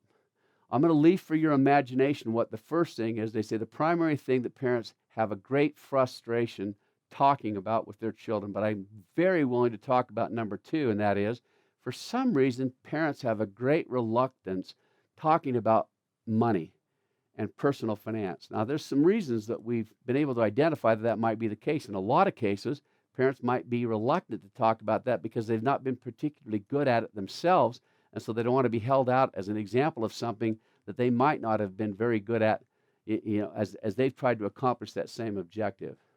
But why is this? What is it that makes it so that somehow we're so unwilling to talk about it? In families where it became a perpetual legacy, they very openly talked about it. They regularly talked about it. When we have our family home meetings, I'll just tell you, it's very common for us to have conversations about how we handle financial resources, what we do with them, how we share those financial resources, how we multiply the financial resources, how we have to set specific goals and objectives to make sure that we're on track and we're doing all the things that are necessary in order to actually make sure that our financial our resources are sufficient to take care of us, even in times when we might not be working actively as individuals. So there's very open and ongoing conversation about in their families about their financial objectives. Would not surprise you in any way, I hope, that these families get very good at sharing their resources or sharing the responsibility associated with having the resources that they've been given. Now we go back to that Rothschild family. I will just tell you, now I'm not going to in any way try to suggest that everything they've ever done with their financial resources is perfect, because I just don't know that situation that well. But I'll just tell you this, they became very active in charitable and humanitarian efforts. And to this day, they give more money to those kind of causes than is even imaginable. And uniquely, in each of those 5 family circumstances, they each pursued different kinds of unique charitable kinds of causes or humanitarian causes. But the key is that they were very, very, very, very, it was just a strong and necessary part of who they were as a family to make sure that they gave on an ongoing basis. We did some research with the students here at BYU with families and I asked the students, I said, do you know anybody that's become good with as a multiplier, as someone that you kind of respect, as someone that probably did a good job managing their financial resources? We had them go out and do some interviews with those individuals and find out some key things. One of the things we wanted to talk with them about was how they had chosen to give or how they had chosen to share. And I have to tell you that our research came back with results that were beyond our original imagination or anticipation. In almost every single case, their family had not just developed ways of giving in a very automatic way, but they'd also developed kind of themes or causes that they perceived to be very helpful. I remember one family here in Salt Lake City that had just done such a great job. They had such a uniquely successful family, both with their financial resources, but educational opportunities, professional accomplishments. It was just a very significant family. Early on in their life, a child was born into their family that had some significant mental and emotional problems. And they had early on decided that the cure or the facilitation of those that have those kinds of problems would become one of their very important causes or efforts. And they had literally dedicated just almost unimaginable time and resources and talents and financial resources to causes that supported the growth and development of these young children. And can you imagine what it meant to them? And then recognize that in the research that was done through the family wealth advisors, they did the same thing. They found out that all these families, once you learn, when you're alive, once you help your children to learn how helpful it is and important it is for them to give and share those resources, it obviously is something that will make it so that when they have them, they won't see them just as a tool for somehow ingratiating their own lives, but also helping other people's lives. They have a tendency to take care of those resources far better. The next one that we have is they endow their resources. We've already talked about that. That's just making sure that whenever the money, whatever it is that they build, they continue to build it. So whatever it is that they have, they teach their children very carefully that the whole notion of having resources and then giving resources to children at the time of their death is not something where they just take the money out and use it for whatever they'd like to. They actually learn to build those resources. We've talked so much about this concept of endowing a resource and making it something that gives for long periods of time. We've covered enough that it's not necessary to go through it again right now, other than to simply say that it's a very important part of what they perceive to be the track record of these individuals. The next one is higher education. One of the books that we use in our class, in fact, one of the lectures that I'm going to do that we'll have available to you is one that's called a lecture I have about the millionaire next door. The individuals who wrote that book, they said that as they found people that gotten very good at building financial resources, they said the exact same thing. They said there was one thing that they would help out, they would facilitate in almost any way they possibly can, both financially, with time, with energy, with vision, with resources, is the higher education of their children. They were just very willing to make sure that there's a direct connection that between higher education and the future financial and professional success, or at least the possibility of there being financial and professional successes if they did support higher education. I'll never forget my wife had a little story about when she went to the Brigham Young University and got her piano pedagogy degree. After she was done with that, she decided to go to Arizona State University and receive a master's degree in choral conducting. She said at her graduation ceremony, her father walked up to her and simply said, "When are you going to start your PhD?" And he was very helpful with their education. And so it was okay for him to say, "You have to understand something. If you'll do a PhD, I'd be very willing to help in the same way I've helped with the other education." And she, of course, at the time just said, "Look, I'm so exhausted. I just don't think I can do that." But it's just interesting to her and something that we've seen as a direct reflection of these families that have these legacies that seem to perpetuate themselves for long periods of time. They're very committed to higher education. It's a very important part of their planning profile. They have what we refer to as a strong orientation to future generations. That almost comes with this whole concept of having endowed resources. They just say this: we're not just building these resources. We're not just doing this for our own family and for the ones that we can see right now. We're actually trying to build. We're trying to make decisions that will clearly be a benefit to futures way to generations way into the future. That is kind of an interesting concept of what it would mean to consider very carefully what it would mean to many others coming along in the future to have resources like this cared for in a very resourceful way. I remember that they talked about how the pioneers, it was one of my favorite stories, is how the pioneers would always make sure that potatoes were planted. Before they'd left any kind of a site that they were working on or that they had passed through, they would stop and plant potatoes because they knew there'd be other people coming along in the future that would benefit from those potatoes that have been planted. And I just think that's such a unique thing that somehow we're very carefully building, not only for the generations that we can see right now, but for the generations that will continue this for us. So they just had a very strong and empowering kind of a vision of what it meant to be very committed to these future generations.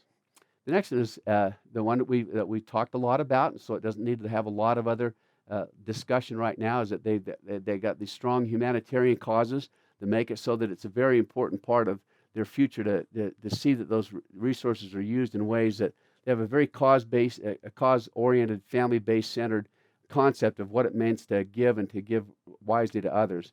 The last one is one that you might find a little surprising, but I want to spend a little bit of time talking about because we've developed a capacity to deal with this not only academically but professionally. They found that families that get good at this process are families that pay particular attention to those generations that have passed before them. They seem to have what we'll refer to as an unusual enthusiasm for linking current family success with those on whose shoulders we stand. They get very good at what we refer to as a family narrative or family histories or their genealogical research, where they teach about generations that have gone before. They teach about some of the sacrifices that were associated with their generations. They teach about some of the obstacles that they overcame. They teach about some of the, not only the successes that they had, but also some of the challenges that they had to face and some of the obstacles that they had to overcome that made it so that they could today, that we today in our generations can benefit by what those individuals have done in the past. It comes with a very strong emotional sense because my ancestors were such a critical part of who I am. We've spent a lot of time discovering and why their lives meant so much to us and why we benefited so significantly from that. So I'll just show you a quote that came from this individual that did the research. He said, "It has been our observation the families that actively teach and inspire their children with stories and facts from family history have beneficiaries who are more responsible and resourceful with the estate assets that they receive." So it might have been surprising to see it when we first started talking about family history or the family narrative, as we like to call it. But I think when you see that and you kind of put it in perspective and you say, you know, when they understand that they're part of an ongoing chain, they're only a link in an ongoing chain of a number of different generations that have made these things possible and made these resources available to those who are here today. And I don't just mean financial resources, but educational resources and professional resources and all the things that can come from generations that have gone before us. They have a deeper sense of who they are and what and why it is that it's so important that they utilize those resources in a very reasonable and fair way. You can understand why it's a very helpful and a very necessary. It can become a very important part of this process that we discuss. I only want to finish off. We can do this quite quickly now with just simple what I refer to as 4 threats to the retirement. Excuse me. There's 2 more things. So 4 threats to the retirement assets, and then 5 more things I'll share with you after that, and then we'll be done. These should be quick because these are things that we've taught up in our other financial classes, but I always like to bring them up as part of an estate planning workshop. I call them the 4 threats to our retirement assets or our retirement or our estate assets. The first, and I want everyone to consider these very carefully. If you're young, you won't even begin to fathom these.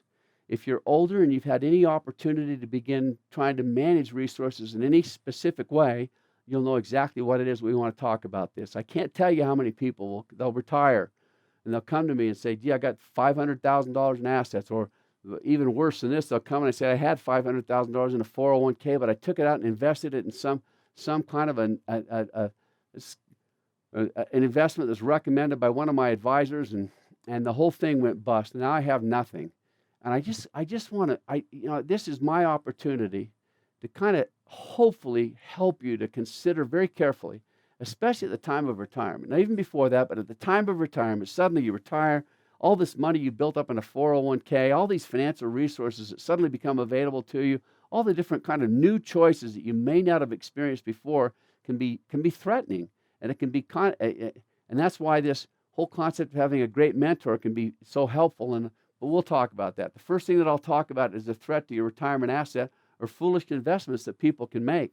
We have a class that we talk about in with investments, and we'll discuss that when we come to it, where we talk about so your money has a death wish, so the kind of investments that people can make.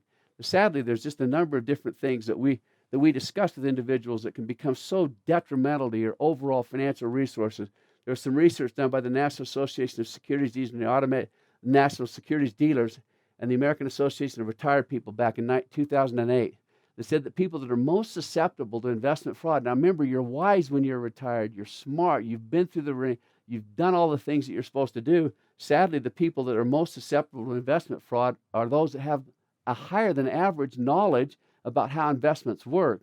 But with that knowledge, this same research found that these people are oftentimes ones that, because of their knowledge, they just simply don't listen to others. Once again, I'll highly recommend before you make any kind of investment, you make sure that you consult with somebody that you consider to be a wise mentor, a tutor, somebody, a certified financial planner, a CPA, a registered investment advisor that charges only a fee for the service that they render. Just talk through it with somebody before making an investment that obviously can have a huge and detrimental impact. The next is one that you would not find any surprising at all, and that's just major medical expenses. We, in America today, have not yet conquered medical expenses and the increasing cost of medical expenses. We've always thought that by having the Affordable Care Act or by having some other kind of, HMO or some kind of a new strategy for managing health care, we would somehow figure out a way to make health care costs, cut them down. A lot of people enter retirement thinking that, boy, I'm at a point now that I'm going to be on Medicare. I won't have a large amount of costs that I have for medical costs. Can I just tell you that I can name you a number of different circumstances where the medical expenses are far more significant than anything we've experienced before.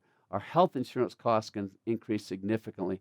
Obviously, long-term care costs can become somewhat cumbersome, but even the gaps in all those coverages, the deductibles, the co-insurance, the limits of coverage, all the different kinds of things make it so that actually medical costs can become some of the largest out-of-pocket expenses that you incur when you're in this retirement process. So be very careful about those expenses and make sure that you plan for those expenses very wisely. The next one is a little fun, but it is extremely challenging, and I want to make sure that I notify you about it. I have only titled it here, Adult Children Who Know That You Have Resources. In the book, The Millionaire Next Door, they have an entire chapter donated or dedicated to something that they call economic outpatient care. And economic outpatient care is money that we provide to adult children in an environment that oftentimes doesn't help the adult child, but we're unable to get over or quit making those significant contributions. When we first started our class about more money than you'll ever need, we put some pretty big numbers on the board. $1 million a year, $750,000 a year, $650,000, $450,000. I know there are a lot of people in our class that wondered how in the world could people be spending that kind of money. Can I tell you that in our research, as I sit down with those people and I actually go through with them what they're spending their money on, can I tell you that in almost every single instance, the one expense that was most out of control, seemed most uncontrollable, and seemed most personally and emotionally devastating for those couples were amounts of money that they're giving to their adult children. I know that when I first say it, there's no special formula. I'm not going to try to tell you exactly how you should do it or what you should do, although I would do this. I would just make sure that anything that you ever suggest is any kind of assistance that you would provide to those individuals, that you make sure that it's not something that obligates you to make those contributions or those distributions to them on an ongoing basis. I wish I could tell you how many people have sat in my office and just in tears said, Scott, we know that it's not doing our children any good anymore, but we feel like we made a commitment, even though it's devastating to us financially and we're not able to do the kinds of things that we need to do. We absolutely do not believe that we can stop. I once did a very interesting thing down at the BYU. I teach not only the student class, but I've been teaching the faculty and staff class, which of course these tapes are being done for right now. When I ask my students this question, so without them knowing why I'm asking the question, I say something like this: what if you had a parent who commits to pay for your higher education? They say something like this. They say, if you get good grades in high school, I'll pay for your college education. That's not an uncommon thing for parents to say. I say, what would happen if so you got the good grades, you got into a good school, come time to pay for your education, but we find that the parent's financial situation by that time is not as good as they thought it was going to be. How many of you think that the parent is still obligated to make those payments for your education? Think for yourself. What percentage of all the students said yes, they're still obligated? What percent said no? Only 15% of the students said that they believed that their parents were still obligated to make those payments. Now, the unique contrast came when I asked my faculty and staff, those who are now parents or more likely parents, those are the ones who have perhaps made those decisions or those commitments in the past. I asked them, are you still obligated to pay? So I asked the exact same question using no different kinds of a background for why I'm asking what I'm asking for. 85% of it just flips completely around. 85% of the parents said they're still obligated to make those payments. Just consider for yourself. Now, I'm not going to try to tell you whether you should make payments for kids or not. I will just give you one of the strongest caveats you'll ever know. You lock in at some point in time and say, I'm going to pay for I'm going to pay for education. I'm going to pay for I'm going to co-sign on a loan for a large house. I'm going to co-sign on a business. I'm going to go into, I'm going to do something else that's pretty irrevocable and establishes some kind of an obligation on a long-term basis. You've entered into the twilight zone of personal finance. And I'll just tell you this, if you know how many couples today are it's just sheer anguish to try to imagine what they can do now that they've entered into those contracts with those people. I'll just suggest that you ask yourself the very fundamental question, what are our financial obligations to our adult children? And between you and your partner, you decide what are the obligations, what are the things that we're going to obligate ourselves for. Try in every way you possibly can. I know that all parents like to do something. They like to give on some kind of a basis.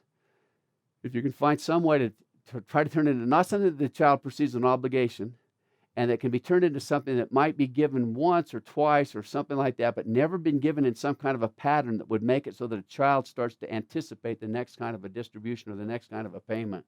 I'll just suggest to you that ultimately those kinds of situations where you set that up can become one of the largest single burdens that you can ever experience, and I wish you could only know how many parents ultimately become devastated financially because of those.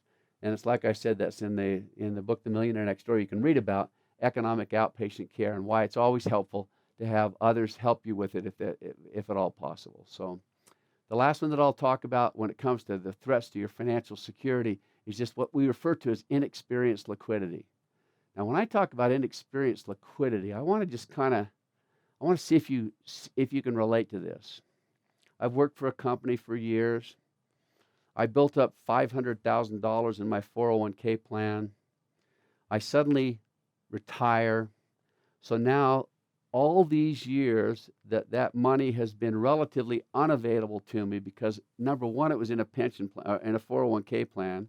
And number two, in order to have access to it, I'd have to pay a substantial early liquidation penalty and may even have to separate myself from service from the company. There were lots of safeguards that made it so that when you needed some extra money for something else, you didn't think, well, I wonder how much is in my 401k. It's just something that was just never a part of your consideration. Now you retire. Let's say you're 62, 63, 65 or something.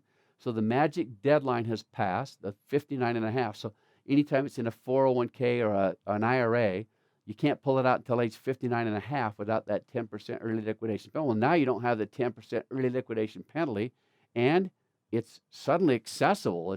It's just there.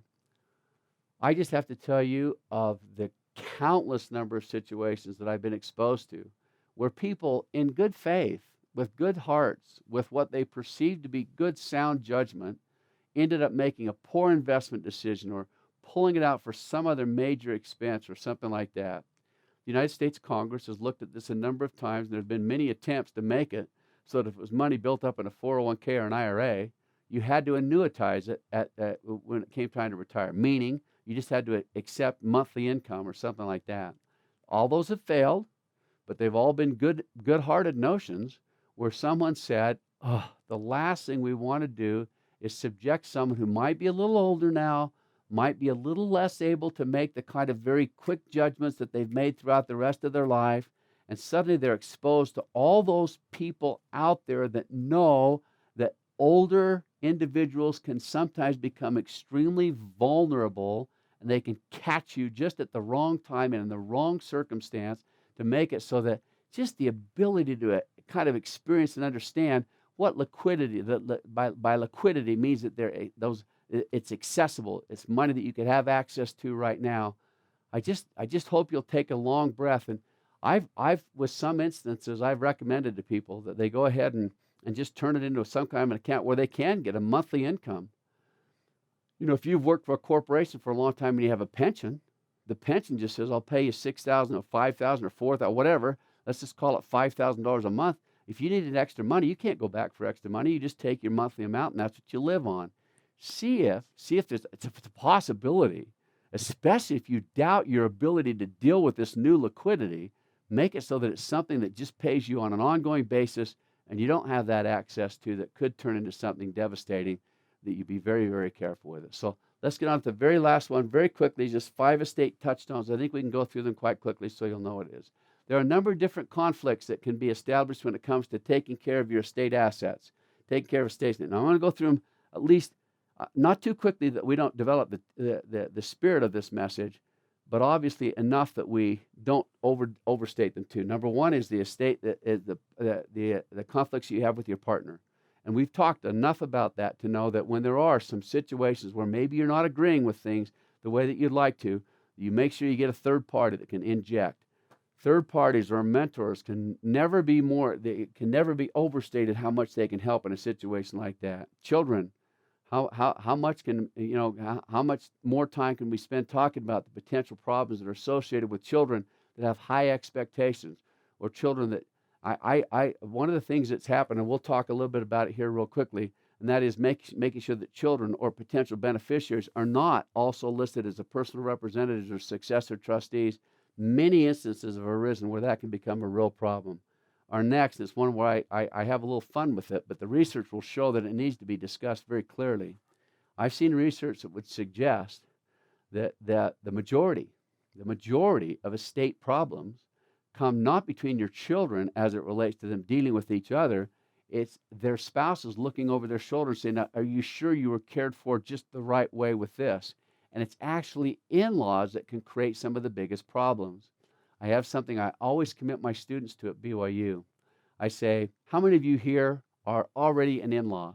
And most, a lot of their hands will go up. How many of you here will one day be an in-law? And of course, then everyone's hands go up. And I say, all right, now, I'd like to make this proposition. When your spouse's parent passes away, the parent where the estate will finally be distributed, what I'd like you to do is what? And they all laugh and just say, go as far away as you possibly can. And I say, that's exactly what I wanted you to say. Don't get involved in the distribution at all. Don't suggest anything. Don't recommend anything. Don't try to second guess anything. Just stay away and let the beneficiaries and the others take care of whatever it is that's happening. Just be one of those that can avoid the very obvious problems that can take place with in-laws. We've talked about guardians and making sure that you ask the guardian's permission before you name them as a guardian, and that you sit down with them and talk with them. It might be helpful for you to leave a little letter for them too and say, obviously we didn't expect this to happen, but these are the 10 things that the values that we'd really like to have perpetuated in our children's lives, or 10 things that we feel like could, you see what it could just be a good healthy list of the things that you'd like to have those guardians do. We just talked about that, but I want to make sure you just consider this possibility. In the book, The Millionaire Next Door, that we've already discussed, there's 3 or 4 pages about just this. It's become increasingly the case that people with larger estates have found the value of not naming their beneficiary as a personal representative or as a successor trustee or as a power of attorney. Now, remember who they were. Those were the third parties that were going to help you settle the will or settle the living trust or administer the living trust or take care of the power of attorney, for either general durable power of attorney or the health care power. They just say this: if they can make it so that somehow a third party can step in and be the one that takes care of all those things it eliminates a lot of the horrible potential consequences that can come. I'm going to give you a little example. Mother and father pass away, and they say the oldest son will just, they're going to name him as the personal representative, and we have a business that we'd like to share with our children, that kind of stuff. So we'll let him run the business, and we'll let him pay the children or something like that. If the children, with a business or with the trust itself, suddenly begin to believe that they're not being treated fairly, what's their only real recourse? Well, obviously they can state their problem to their sibling, but what happens if the sibling doesn't agree? What's their recourse? It's to what? The one thing that most people would be most devastated to think that they'd left for their children, they take them to court. I just have to suggest, in the same way the millionaire next door suggests it, in the same way I've seen a number of leading estate planning attorneys suggest the same thing, whenever possible, consider the chance of having non-beneficiaries fill those positions of being the administrators, the personal representative, the successor trustee, the power of attorney. Now, the healthcare power of attorney, that's something that most people would like to have someone take care of that's a member of the family or whatever. But in almost every other single case, it can be very wise to consider very carefully this process of having somebody else be involved in helping settle or distribute those assets. It'd be very helpful. The sixth thing I've got up there is what I call the tough assets. And I'm going to describe the tough assets for you real quickly. Real estate, family-owned businesses, or anything else that's not easily divisible and liquid. So it's a piece of property. That's one of the things that tied up an estate that I've worked on for years and years. It was a piece of property, and the family couldn't decide how to divide it up. They couldn't figure out how to share it equally. They couldn't figure out how to do with it what the parents had hoped so dearly they would do. Can I just, with deep respect, tell parents of great kindness that in many cases they feel like it would be just their vision would be to see their children and their grandchildren still frolicking and enjoying some piece of real estate that they've left for them. Can I just kind of flip that for you and make sure you recognize this? When the matriarch or the patriarch is still alive, it's very easy from a single source of instructions to make it so that that property can be enjoyed by everyone. Once you're gone, now your 8 children or 5 children or whatever are responsible to somehow decide how to use that and how to pay for the expenses of using it and how to care for it and who's going to take care of it and who's going to pay those expenses and how they're going to be expensed. It can obviously be devastating. One of the families lives in Oregon. One of the families live in Las Vegas. One of the families live in Tuscaloosa or something like that. And they say, we never have any access to that property at all. Why should we be paying for the expenses? And you just have to know that it can become very devastating. How about a family business? Don't worry, my son will take care of the business and he'll pay the profits out to the family. Well, who's going to define profits? Who's going to make sure that?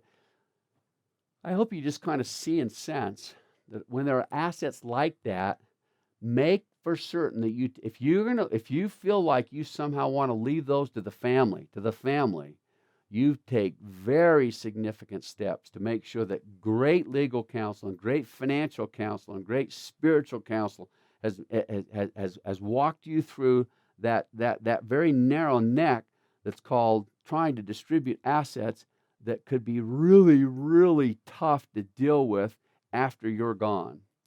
In most cases, I highly recommend that you consider carefully the possibility of having those assets sold at the time of your death. Now, what does that mean? Does that mean that they naturally go outside of the family? No. If there's somebody in the family that would like to have that asset, they have just as much right to bid on that asset as anybody else does.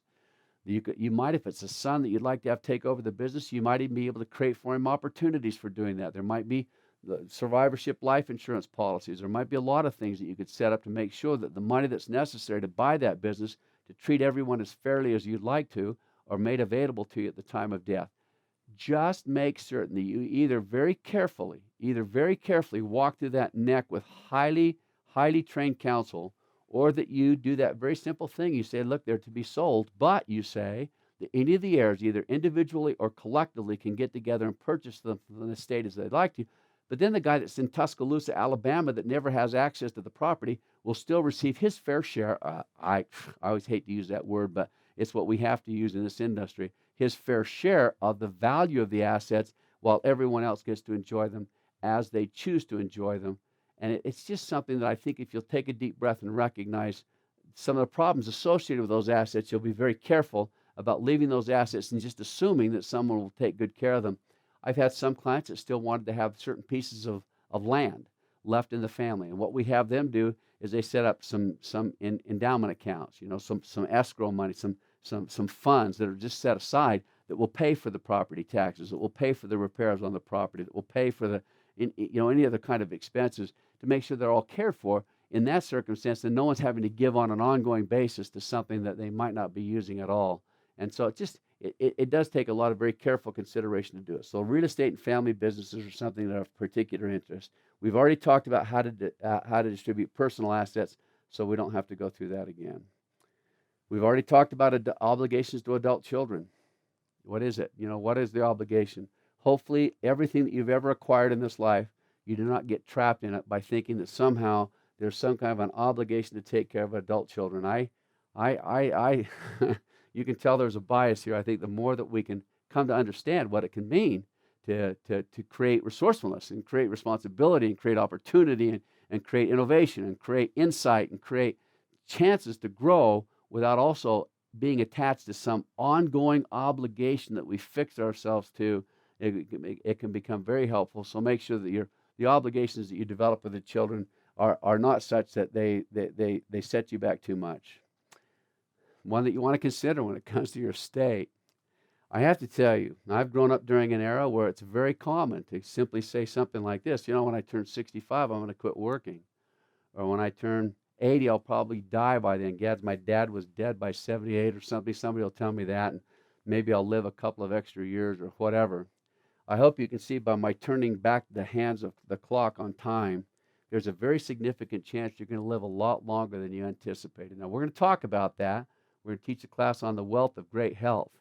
We're going to have not only some very significant research that's been done medically, but also some great prophetic quotes and others that talk about how you might just live a lot longer than you thought you were going to.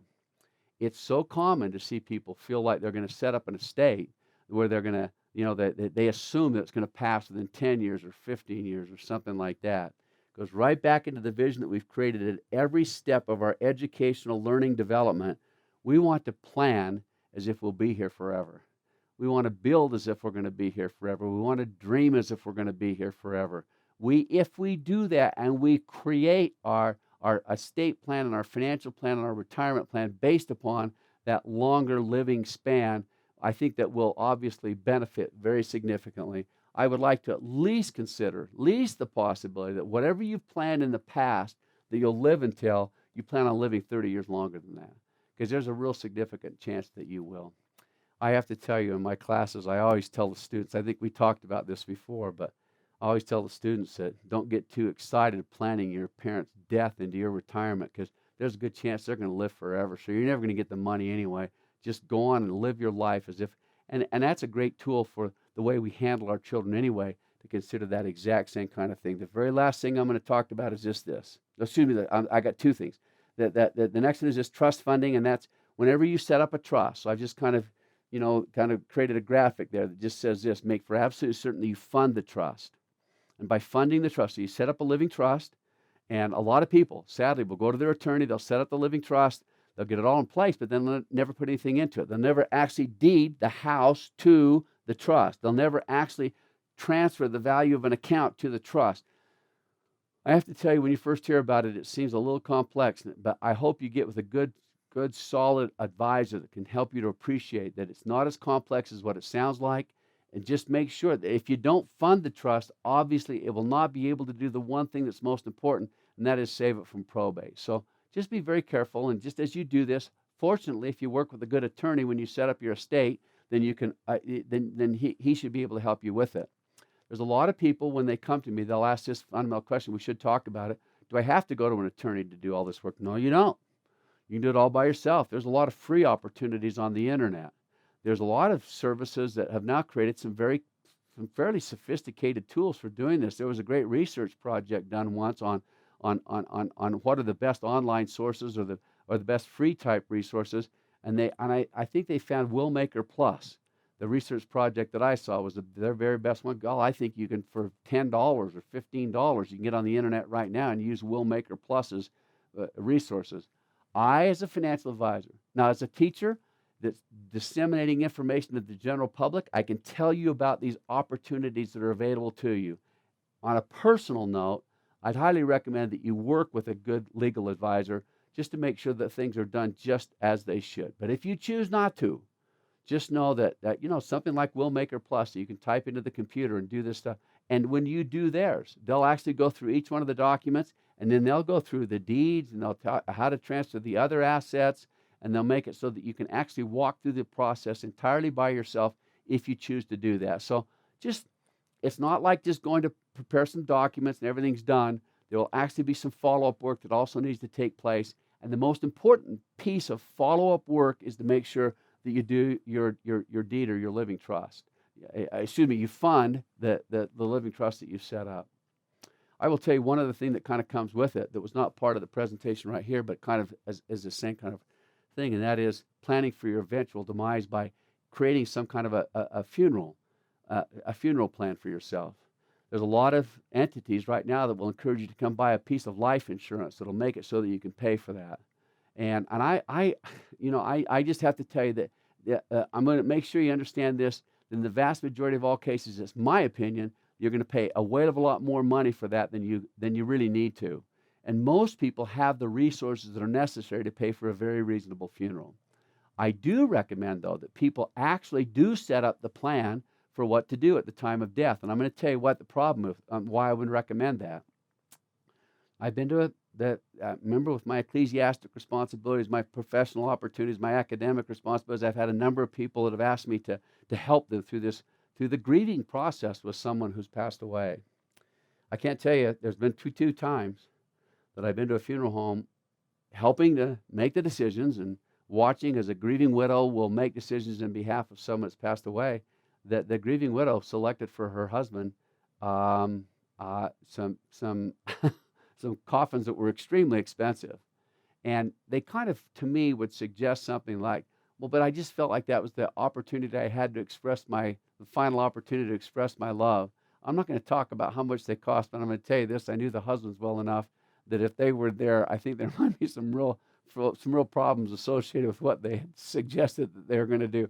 It's a hard time, when you've passed away, you had a loved one that's passed away. It's just hard. It's just difficult to be the person that has to make those decisions.